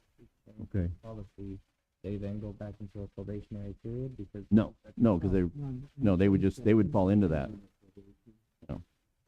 And I think we cured that issue with promoting, because I think individuals were worried about promoting, and this has happened in our city where they promoted and they were 20-year employees and they're at will and on probation, they're terminated. It's very unfair to those employees to not have that protection as a probationary when they're promoting within their system. And I don't know, I just have mixed feelings about it. Mr. Mayor, members of council, and just, I wanna make one point, just so you don't send to staff the wrong idea. Since I've been here, we have never terminated a probationary employee that we couldn't have terminated through a full merit process. Our attorneys demand that we have all those facts in place. There are 3 write-ups, everything is there. We use a probationary as an ability to limit legal action, but we do that by limiting the legal action, by making sure that we're not treating them different to a employee that has property rights. So the one that you're referring to, that was going to happen probation or no probation, because we had the documentation that was necessary for the health of the city and the health of that department. And so I don't want to go, if this is going to take us down that fear lane of everybody afraid of getting fired because of the city manager, let's just drop it now. No, it's not that, and I think we come a long way, and I compliment the city and this council for going to an outside company like Lacoya's to give the employees that security that they have. The way we had it before, they went within the system if they had an HR issue. Now they have the opportunity to go, if they feel they need some help from the outside, they can go directly to an outside HR. And that's what's important to employees. You know, I think we need to offer them that protection. But the fire chief and police chief would not have that advantage. They would not? No, they don't No, have right it now they don't. now. They don't have They that. can't. Well, they wouldn't have it going under the manager either. No, they would. It'd be the same. Changed, they could go to Latoya. Mayor, I'm afraid that council's confused. They are not working for me, they're working for the city. I am the administrative head of the city, and they have merit protection. And I can't just wave my magic wand and say, I don't like you, you're out. That's not how I operate, and that's not what happens. Mike, go ahead. Yeah, Mr. Mayor, I think we have to realize that as city council members, we're elected to represent the people, okay? And in that role, we also set policy for the city, okay? And if we don't have policies that protect all our employees, you know, then we're letting them down. And right now, the chief of police and the fire chief don't have any protections, okay? And what's going to happen, and from my experience over the years that I've been involved in industry and government, the last thing we want to get into is he said, she said, because you make that decision, you're a councilman, they come to you, okay? When you have a city manager that you hire to manage your city, to take care of the administrative stuff. And to me, I think it makes sense to put the chief and both chiefs under the manager, simply because that takes us out of that situation where if the police chief walks in and says, you know, I'm pissed at Paul because he told me this, and you know, and I want you to do something. That puts us on the spot, and that's not our position. That's what his position is to take care of all that stuff. We may not agree with it, and we take care of that, you know, evaluation time, executive sessions, and whatever our attorneys, advise us of. Because that's where we go. We don't go to the city manager. He manages the city, but if we need more advice, we go to the city attorney rather than the manager. So that's just where I'm at, okay? That's all I have to say about it. Thank you, Mike. And I think that they do have protection because they can't be terminated. They have to have a majority vote of this council in order to terminate them. And the only other question I have is, when we start going into contracts and not hiring like we have in the past, then we talk about severance packages. And that in turn costs the city more money if we terminate somebody and they have a severance package that, you know, they have a contract for 2 years and all of a sudden they do something wrong or something's wrong and you want to terminate in a year, now you got to pay them out. So what position does that put us in with contracts? Yeah, well, no, if these positions, if they're going to remain under the city council, hire and fire, then I think we should have a contract, and they should be offered a severance of some sort to be negotiated in the future. I mean, it would just be it'd be a cost. But and the only thought I had in is that while we have quality people in place now, we have who knows who we will hire, but the chances of a problem bubbling up is going to be lessened by the change in the structure, because that employee has clear direction as to who they're responsible for and is not tempted or enticed or seeing the availability to get involved with going to the manager's supervisor and talking to him. It makes it easier for that person to know exactly where they stand. And I would tell you that if we had a police chief or a fire chief that was going through progressive discipline, it would likely be painfully obvious to everyone involved that something's up, and it would not be a surprise to the council, although there is protections for that person, but it would be better chance of it being dealt with rather than it being exacerbated by the conflict in who they respond to. Yeah, I'd like to make some comments. I firmly believe in chain of command. I think in any kind of organizational structure, you got to have chain of command. Without chain of command, there are going to be human relation issues that will escalate to sometimes the court system, and those things can get really nasty and dirty. Right now, the way our system is set up, our two chiefs, in my opinion, do not have the protection, the merit protection. If we're going to allow a council, a future council, to have that authority and power to rid or release a chief without merit, just because I don't even want to think about a quorum of council members saying, we don't like that chief because, you know what, he arrested my son. Yeah, he was drunk. He was driving drunk, but he's my son, so we need to get rid of that chief. Just think of those kinds of scenarios. Under the form of government chain of command, where they, right now they are being managed by our city manager. They report to the city right now, today. But without any merit protection, they're very vulnerable. They're extremely vulnerable to a council that may not care for them.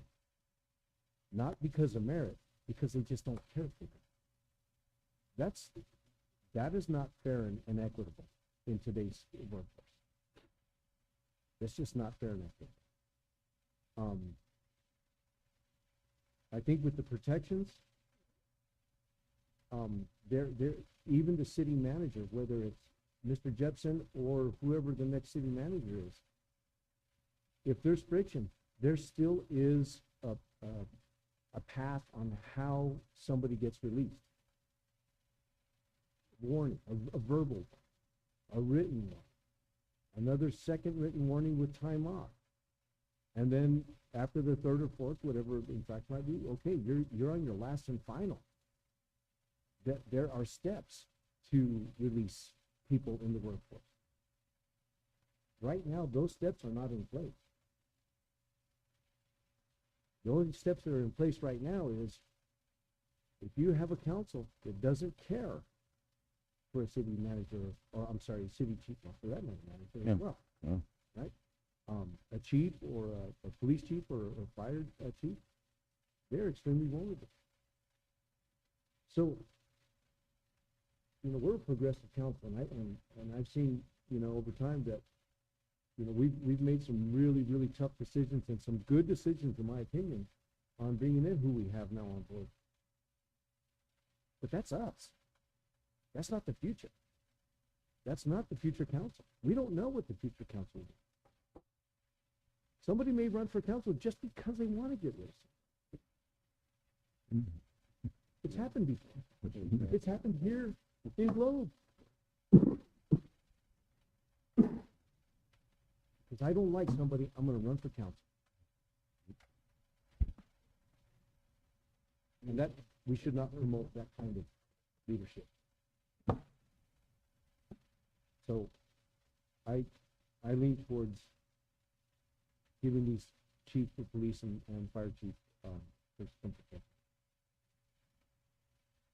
Thank you, man. Thank you, Fred. Go ahead, Mike. I too, I've been around for a while. Yeah. I've seen them come and go quite a bit. But I've always thought it was strange for not us, but previous council to write the reviews of the fire chief and the police chief. That's your job. It's your job to manage the city. It's your job to manage to me, the chief of police and the fire chief and the administration. If there's a problem, we can go to you, just like you said, say the chain of command. That's been working for a while. I remember 8 years ago when cops would come to me, hey, I got a problem with so-and-so, I want to talk to him, and we'll get together and talk to him. And it worked, but then again, it didn't work. We need to go through the proper channels. Believe me, it didn't work. No, 99% of the time it didn't. But then we had the fear of them not being able to come talk to us, so we resolved that problem. So we got you involved. I've done it how many times? Yeah. Several times. So I too think that you need to manage the chief. That's your job, to me. But as long as you said, they have protection. And They have to have that some type of protection. Mr. Mayor, Vice Mayor, thank you very much. But when I go to my conferences and I hear the horror stories, that with those two positions, most managers have one, if not two, that they're constantly working, trying to manage that. And I won't give names or particulars, but I always sit back and I'm very happy that I come from a city where we have the structure between the council and the chiefs we have now. This works really well, just because of the quality of people. My only thought in bringing this forward is at some point, 5 years from now, when everything's changed up, and 10 years from now, I just want to put this in place. We're a modern city. We have turned the corner on so many areas. This is a legacy issue in our code that I think now is a time for a progressive council to put this behind us and join with the majority of cities. But it is council's decision. It is council to dwell over. We're asking just to move this forward to the next meeting, and you have time. And I'd also, if there's any information, I can do a complete audit of codes and find out exactly which cities do, which cities don't, the population, and give you that. I did not have time to fully prepare that. If there's any, I can give you a copy of of whatever those merit protections are, whatever information you would like to see, if it would help you to make that decision. And this is something I'm bringing to you as something for the future. I don't see it, whichever way this falls, I just want to offer it to council. I appreciate that, Paul. Yeah, I'd like to do some research on it also and talk to both chiefs myself. The other thing, the only problem, and Freddie hit on this also, because of this council, what does that do for the hiring process? I think with the last hiring of the police chief, I think this council put a lot of work into it and hard work, and our staff did too, into making sure we got the right person. And I thought that was an amazing process. Yeah. So how does that work now? If it does happen, goes to the manager, how does that work now? How does one of the things I saw in some of the codes I was looking at, which had the council, the police chief and fire chief reporting, serving as a merit employee under the city manager, but also in the hiring process, it was the city manager would do the recruiting process and then bring that forward to council simply to bless the selection and then leave it all under the city manager. And so that was something I think would do something that we would do normally, but we might as well, we're cleaning up code, put that in. If you want to have that public review of the two hirees in a presentation, it would, the way that Payson does it is the council approves the selection of the city manager for the police chief. And that would leave you in the loop, and not just what, as to how that works. So that is an option that I've seen. And I don't know if LaCoya had any final comments. Well, with regards to hiring, I would just add that it's at your discretion what process you build for that. And there are many cities that have active involvement from the council when hiring fire chief or police chief that is built into the process. So there's still that opportunity for the council to have a voice and have a significant voice in the selection process. So it's just, again, around the process that is built. Any other questions, comments? We're gonna bring this back. So Yes, Need a if motion we get a for it, vote, yeah. depends how the vote goes. change that. How the vote goes. You can motion to bring this back if you want, or you can. Mr. Mayor, I motion to move this to the next available meeting. Second. Motion a second to move item 6D to the next meeting. Is there any further discussion? Mr. Mayor, members of council, I'm gonna supply you with a list of the merit protections that we are talking about, that they would gain, and I'll do as complete as possible survey of the codes and find out what cities are doing what, so you can see what your peers are doing. Okay. Yeah, in all fairness, we have two council members missing, so it'd be only appropriate they're involved in Yes. discussion and vote on. Yeah, this is not something you do in one night. Yep. No. Okay, all those in favor say aye. Aye. Any opposed, nay? Any abstaining? Motion passed. LaCoya, thank you. Thank you, LaCoya. All right, thank you. Good night. Good night. Mayor, members of council, thank you.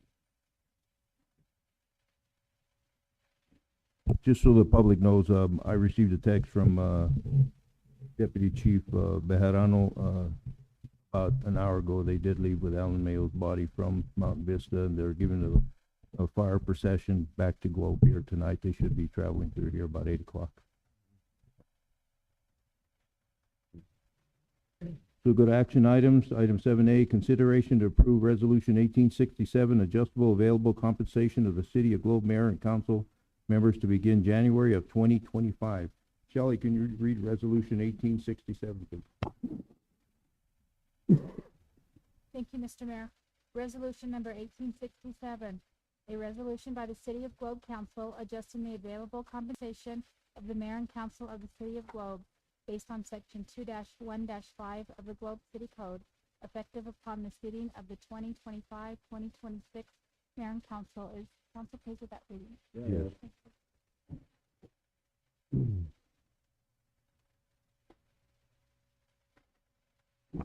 Council, I'm sorry. So this is, we're bringing it back a second time.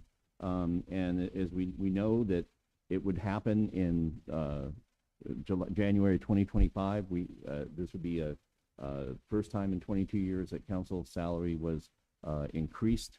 And it's pretty much keeping up with the inflation rate.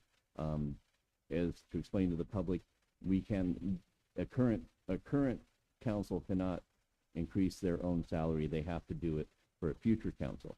And we could do it next year for partial members of the council, but I think council's wish is that we do this now and then it all take effect 2 years from now, so that all of the council will have gone through the seating of a new council, the fair way to go.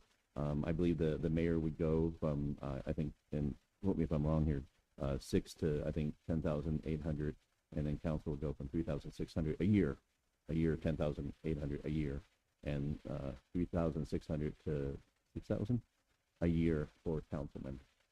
And I think I'll tell you, you work very hard. You spend a lot of time formally, informally. I happened to wander through Fry's at 2 p.m. and I paid the price and had a lot of conversations. And so I know what you go through on a daily basis, everywhere you go, First Fridays, everything. And then your time. This is the most well-read council that I know, and it helps the efficiency of the city. So I think this is just making those adjustments to keep you up to par with your peers from previous councils. And again, you would see nothing in your paycheck until January of 2025. Discussion, motion? Motion to approve as read. Second. Got a motion approval for item 7A. Any further discussion? All those in favor say aye. Aye. Any opposed, nay. Any abstaining? Motion passed. Item 7B, discussion of possible award of contract number CS-2022-0010 for Upper Canal Creek Bridge and roadway alternatives for the replacement of the Upper Canal Creek Bridge and number 8603 Connie's Bridge to Meridian Engineering Company in the amount of $5,488,046 and to approve a total funding of $5,594,610 to be funded out of the following line accounts. Account number 12-80-54000 Capital Outlay Construction, Gila County Excise Tax, $555,600. Account number 12-80-54006 Hill Street Corridor Fund, $1,169,400. Account number 12-80-54007 Connie's Grants Fund Bridge, $2,451,613. Account number 11-80-52200 Capital Outlay Construction HERF, $599,050. Account number 12-80-53000 Contingency Gila County Excise Tax, $397,347. Account number 50-80-53005 Water Contingency Enterprise, $421,600, with remaining funding and savings from Value Engineering to be designated as contingency funds. Gary. Mayor, members of the council, I apologize. I did not write that. Paul did. So, mine would have been like this. But he's right. You know, this is 7 years of work. You know, we started this back in 2015, and with the report from ADOT of a deficient bridge, and we went after funding 16 different ways, and it finally come down to the federal highway and the state pretty well telling us no, and to go talk to your legislature. And Paul said, okay, we can do that. And you know, there are so many people to thank for getting this far, including Frank Pratt and TJ Shope and Dave Cook. Dave Cook actually twofold because he got us 2 appropriations. And then the people in the room, Rick Powers and Carrie and Jeannie and Paul, and it took a lot of staff members to get this far. But it come right down to it, our budget fell just a little bit short. So we got with Pat Walker and Carrie and Paul and I, and we got together and we figured out how we could fund this. So you're up. Good evening. It's a pleasure to be before you finally.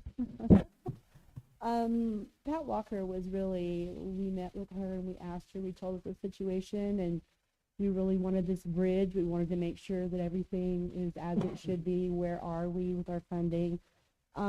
She really went through it. She began way back in 2020 when we first got the first appropriation for the bridge, and just kind of worked our way through the general ledger, making sure all of the numbers were as they should be. And if you've read her memo at all, it goes into really in depth. And we have pulled all those numbers forward, and what the bottom line is that we do have $599,050 available in our HERF fund we have $1,346,766 available in our excise tax fund. And then the grant fund, what it's talking about here in this memo, is the appropriations. It's the 1.16 million that we got from the state appropriation, as well as the 2.4 million that came initially, or that's left over from the 2.8 initially. So, and then as Jerry, or as Paul and I wrote, the balance is going to be made up between value engineering as well as the $421,600 if needed from the water department contingency.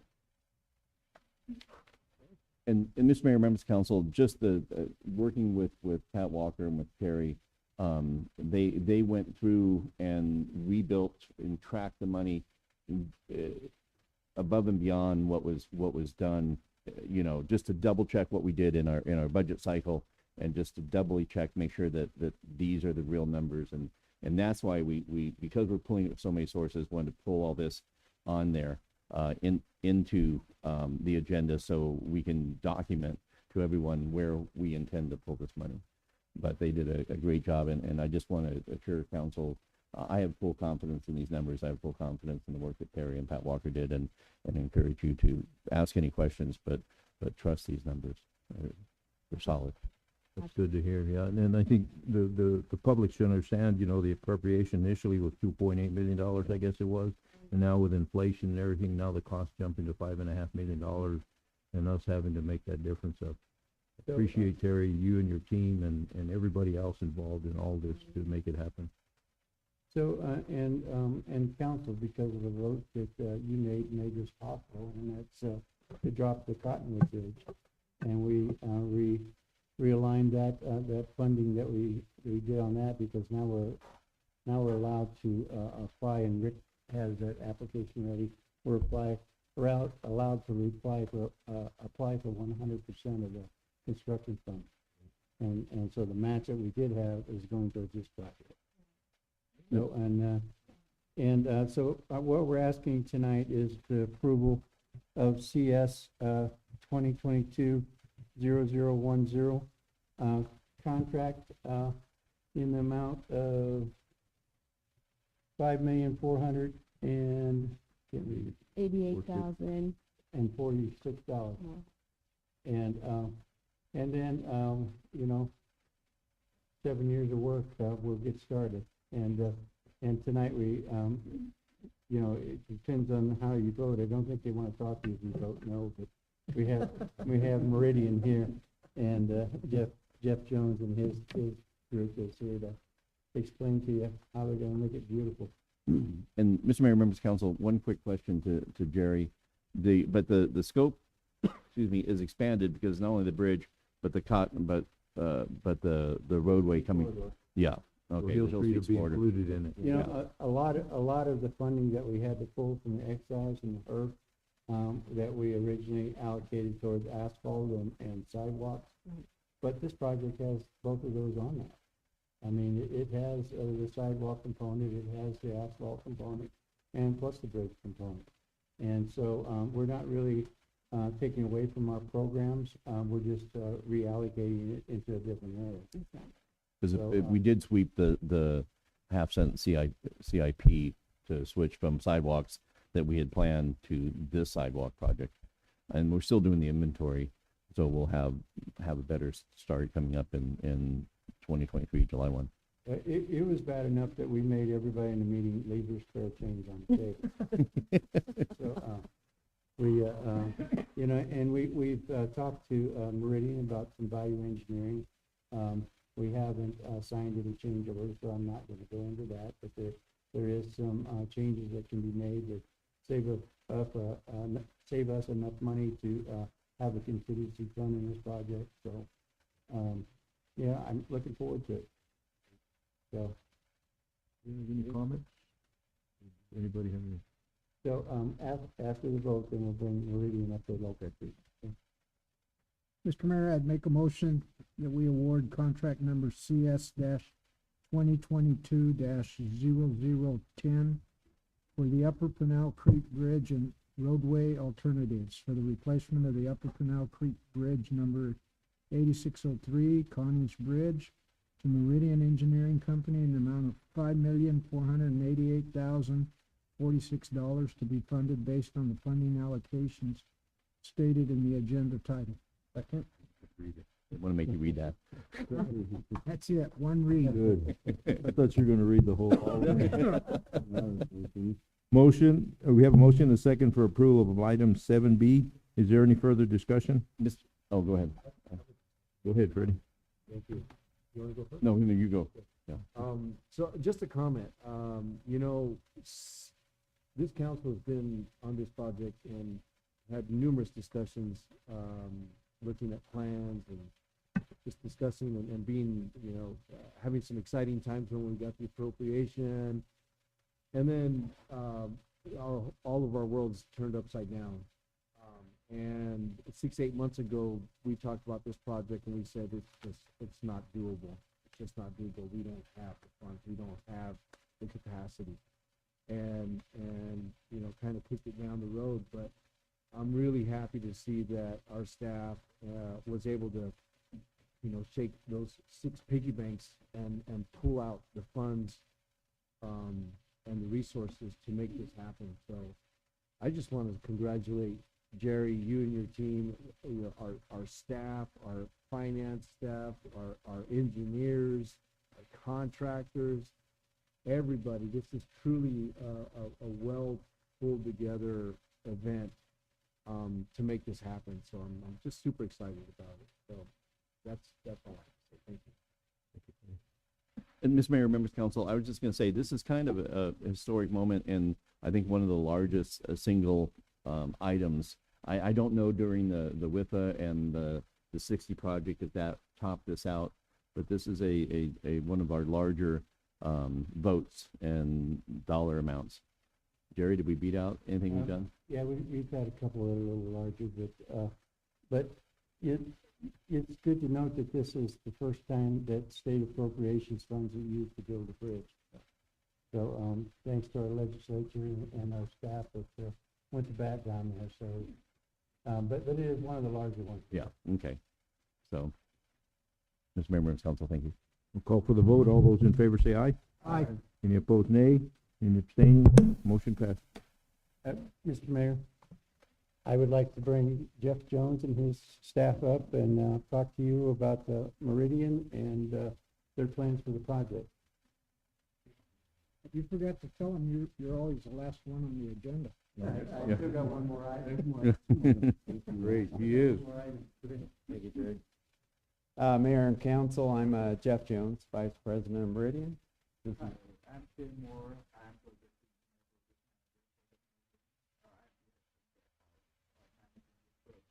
Yeah, and we just want to thank you for the award. A little bit about Meridian.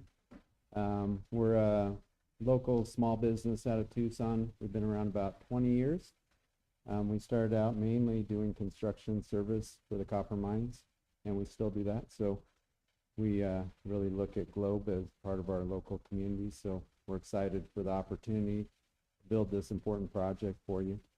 We know any infrastructure project has a certain amount of impact on the community, so we're here to do the best we can to minimize that impact, get this job built on time, give you a quality project for your community. We'll of course be starting as soon as possible, getting submittals and everything in place so we can start the project, starting with the drilled shafts and then starting to build the structure of the bridge, trying to get out of the wash before monsoons, of course. And then building the rest of the road work around the bridge. So we're looking forward to get started. Hopefully we'll be breaking some ground in January. Have a lot of it done before the monsoon season, so by 4th of July, as much as possible. So we look forward to working with you. Thank you. Thank you very much. Freddie has a question. Yeah, thank you. Just you know, throwing a dart. What is your construction timeline look like? From inception to complete, from cradle to grave? So Shay is putting together our construction schedule right now. And we'll have that put together soon. I'm trying to remember, contract time was overall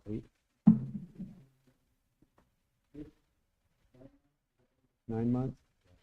So, Yeah, so, 2026, you thought July, September, July, August? yeah, so like I said, you know, there's a certain amount of time planning, getting contracts, submittals in place, starting to break ground as soon as possible, get as much of the bridge structure out of the ground before monsoons in July, and then completing all work, including punch list and all the landscaping, striping, all those kind of things. Administrative closeout within the 9 months. Yeah. Great. Seems late. September. Barring any major material delays, but. No, we haven't experienced that. No. That was the same contract that we started our meetings. Right.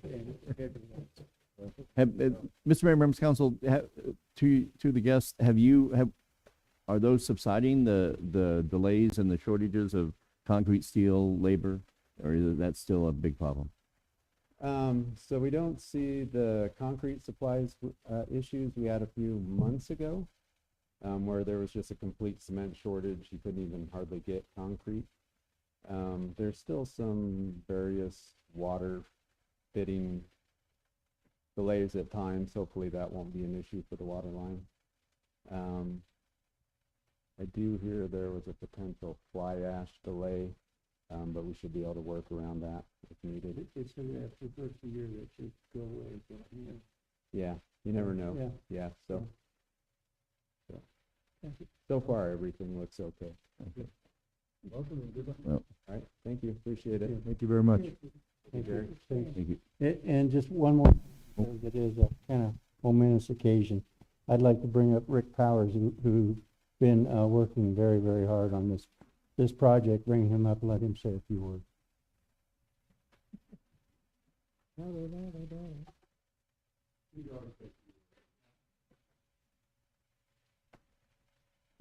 This will be brief because I'm tired also. So all I want to do is say thank you to the council, I know, and to the citizens, to the taxpayers, to the staff, to the contractors, to our designer. Matt Truitt is on the line watching the proceedings as well, and it was a huge team that put this together.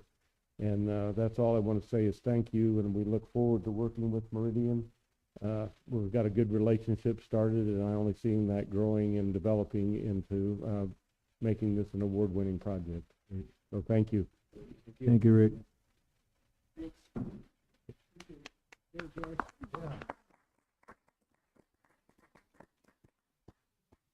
Late agenda items, we have item 8A, discussion and consideration to approve the Globe Miami Regional Chamber of Commerce bed tax distribution for the fourth quarter fiscal year 2021-2022 in the amount of $13,975.21 from account number 10-51-51900, General Fund Community Organization, Globe Miami Regional Chamber of Commerce, and we request to waive section 2-4-10A. Prior discussion of Paul.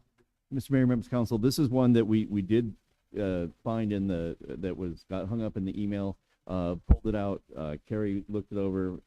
Shelley got it on the agenda as a late agenda item. It's your option to look at this or not, but we do also have a guest from the chamber to do that. Give a brief update on the happenings of the chamber, fulfilling council's true wishes here. So with that, I think we want to leave it to a quick presentation, or do you want to? Coral. Hello, Mayor, council members, appreciate you having me. Crystal Corral with the Globe Miami Regional Chamber of Commerce. Just wanted to give a few updates for us. So we do have a mixer on December 15th at the Cobra Valley Center for the Arts. That's from 6 p.m. to 8 p.m. As far as funding itself goes, there's a number of things that we have in the works. We're currently working with iArt Globe to see if we can take over doing the Starizona tours. With that having been on Arizona highways, we anticipate there will be an increase in the number of people requesting those types of tours. So we're hoping to finish hashing out the details for that. We're looking at having food truck Fridays. We've talked about that, and we're looking into details and see what we can do there. Obviously not on First Friday. We are working with Alexis Rivera from Town of Miami to see about putting together a golf tournament. So those are definitely in the works. There's also another event item that's in the planning stages. I'm still researching and kind of getting everything together for that so that I can put a proposal together. Outside of that, we are going through some restructuring in terms of our fee schedule as well as organizational, redoing forms, making sure everything's updated, our resources, all of that are up to date. And yeah, thank you for your time. Thank you for having me. For those of you that don't know, Crystal Corral is the new executive creative director for the Chamber of Commerce. I see a lot of your posts, and those are good to see all those posts you're putting on there with the chamber and everything. Thank you for coming, Crystal. Thank you, Crystal. Thank you for having me. Well, Mr. Mayor, if there's no other questions or comments, I motion to waive prior discussion will approve the fourth quarter fiscal year 2022 bed tax distribution in the amount of $13,975.21. Globe Miami Regional Chamber of Commerce. Second. Motion second for approval of item 8A. Any further discussion? All those in favor say aye. Aye. Any opposed, nay. Any abstaining? Motion passed. Item B, consideration to approve an amendment to the under 25,000 report to include contract number CA-2023-0028 with Rick Engineering Company for the amount of $19,750 and request to waive section 2-4-10A prior discussion rule. Councilman Pastor, now you can say it's the last item. So, Snuck it in on me. so this is for design services, for a, water line, here we go. Excuse me? Hold off a little bit. You want to go? Probably buy already, I think.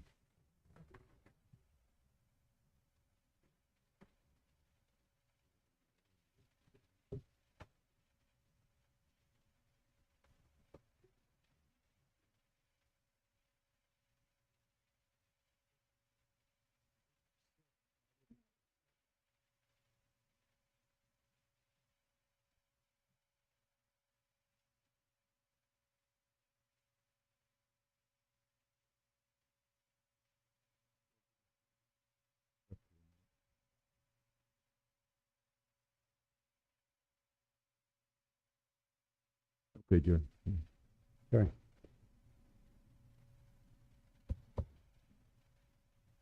Did not know that happened today, so sorry.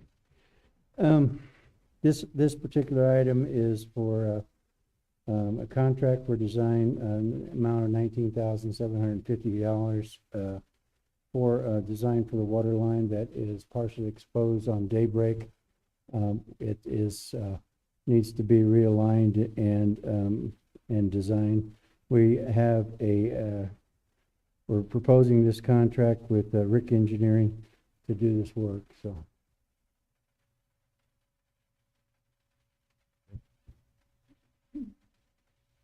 Question or comment? Mayor, if there are no other questions or comments, I motion to approve as read. Do we need to waive the rules? Yes. And waive the rules. Motion second to approve item 8B. Any further discussion?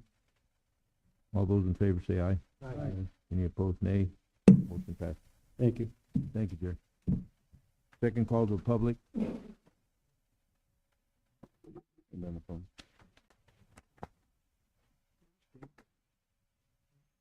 Scheduling the meetings. I don't see anything, Mr. Mayor. Future agenda item. On the scheduling meetings, we're, like I say, just a reminder that we're canceling the second meeting in December, December 22nd, I'm sorry, 27th. On future agenda items, just a small note, as I had stated, we're putting a hold on any work groups until January. We'll pick it back up there. Okay. And future agenda items, did we go to that? Yeah, so Nothing. unless council has anything you want to add to, I think we're good. Motion to adjourn. Second. Motion second adjourned. All those in favor say aye. Aye. Opposed, nay. Meeting adjourned. Thank you for attending. Very much, council. Thank you.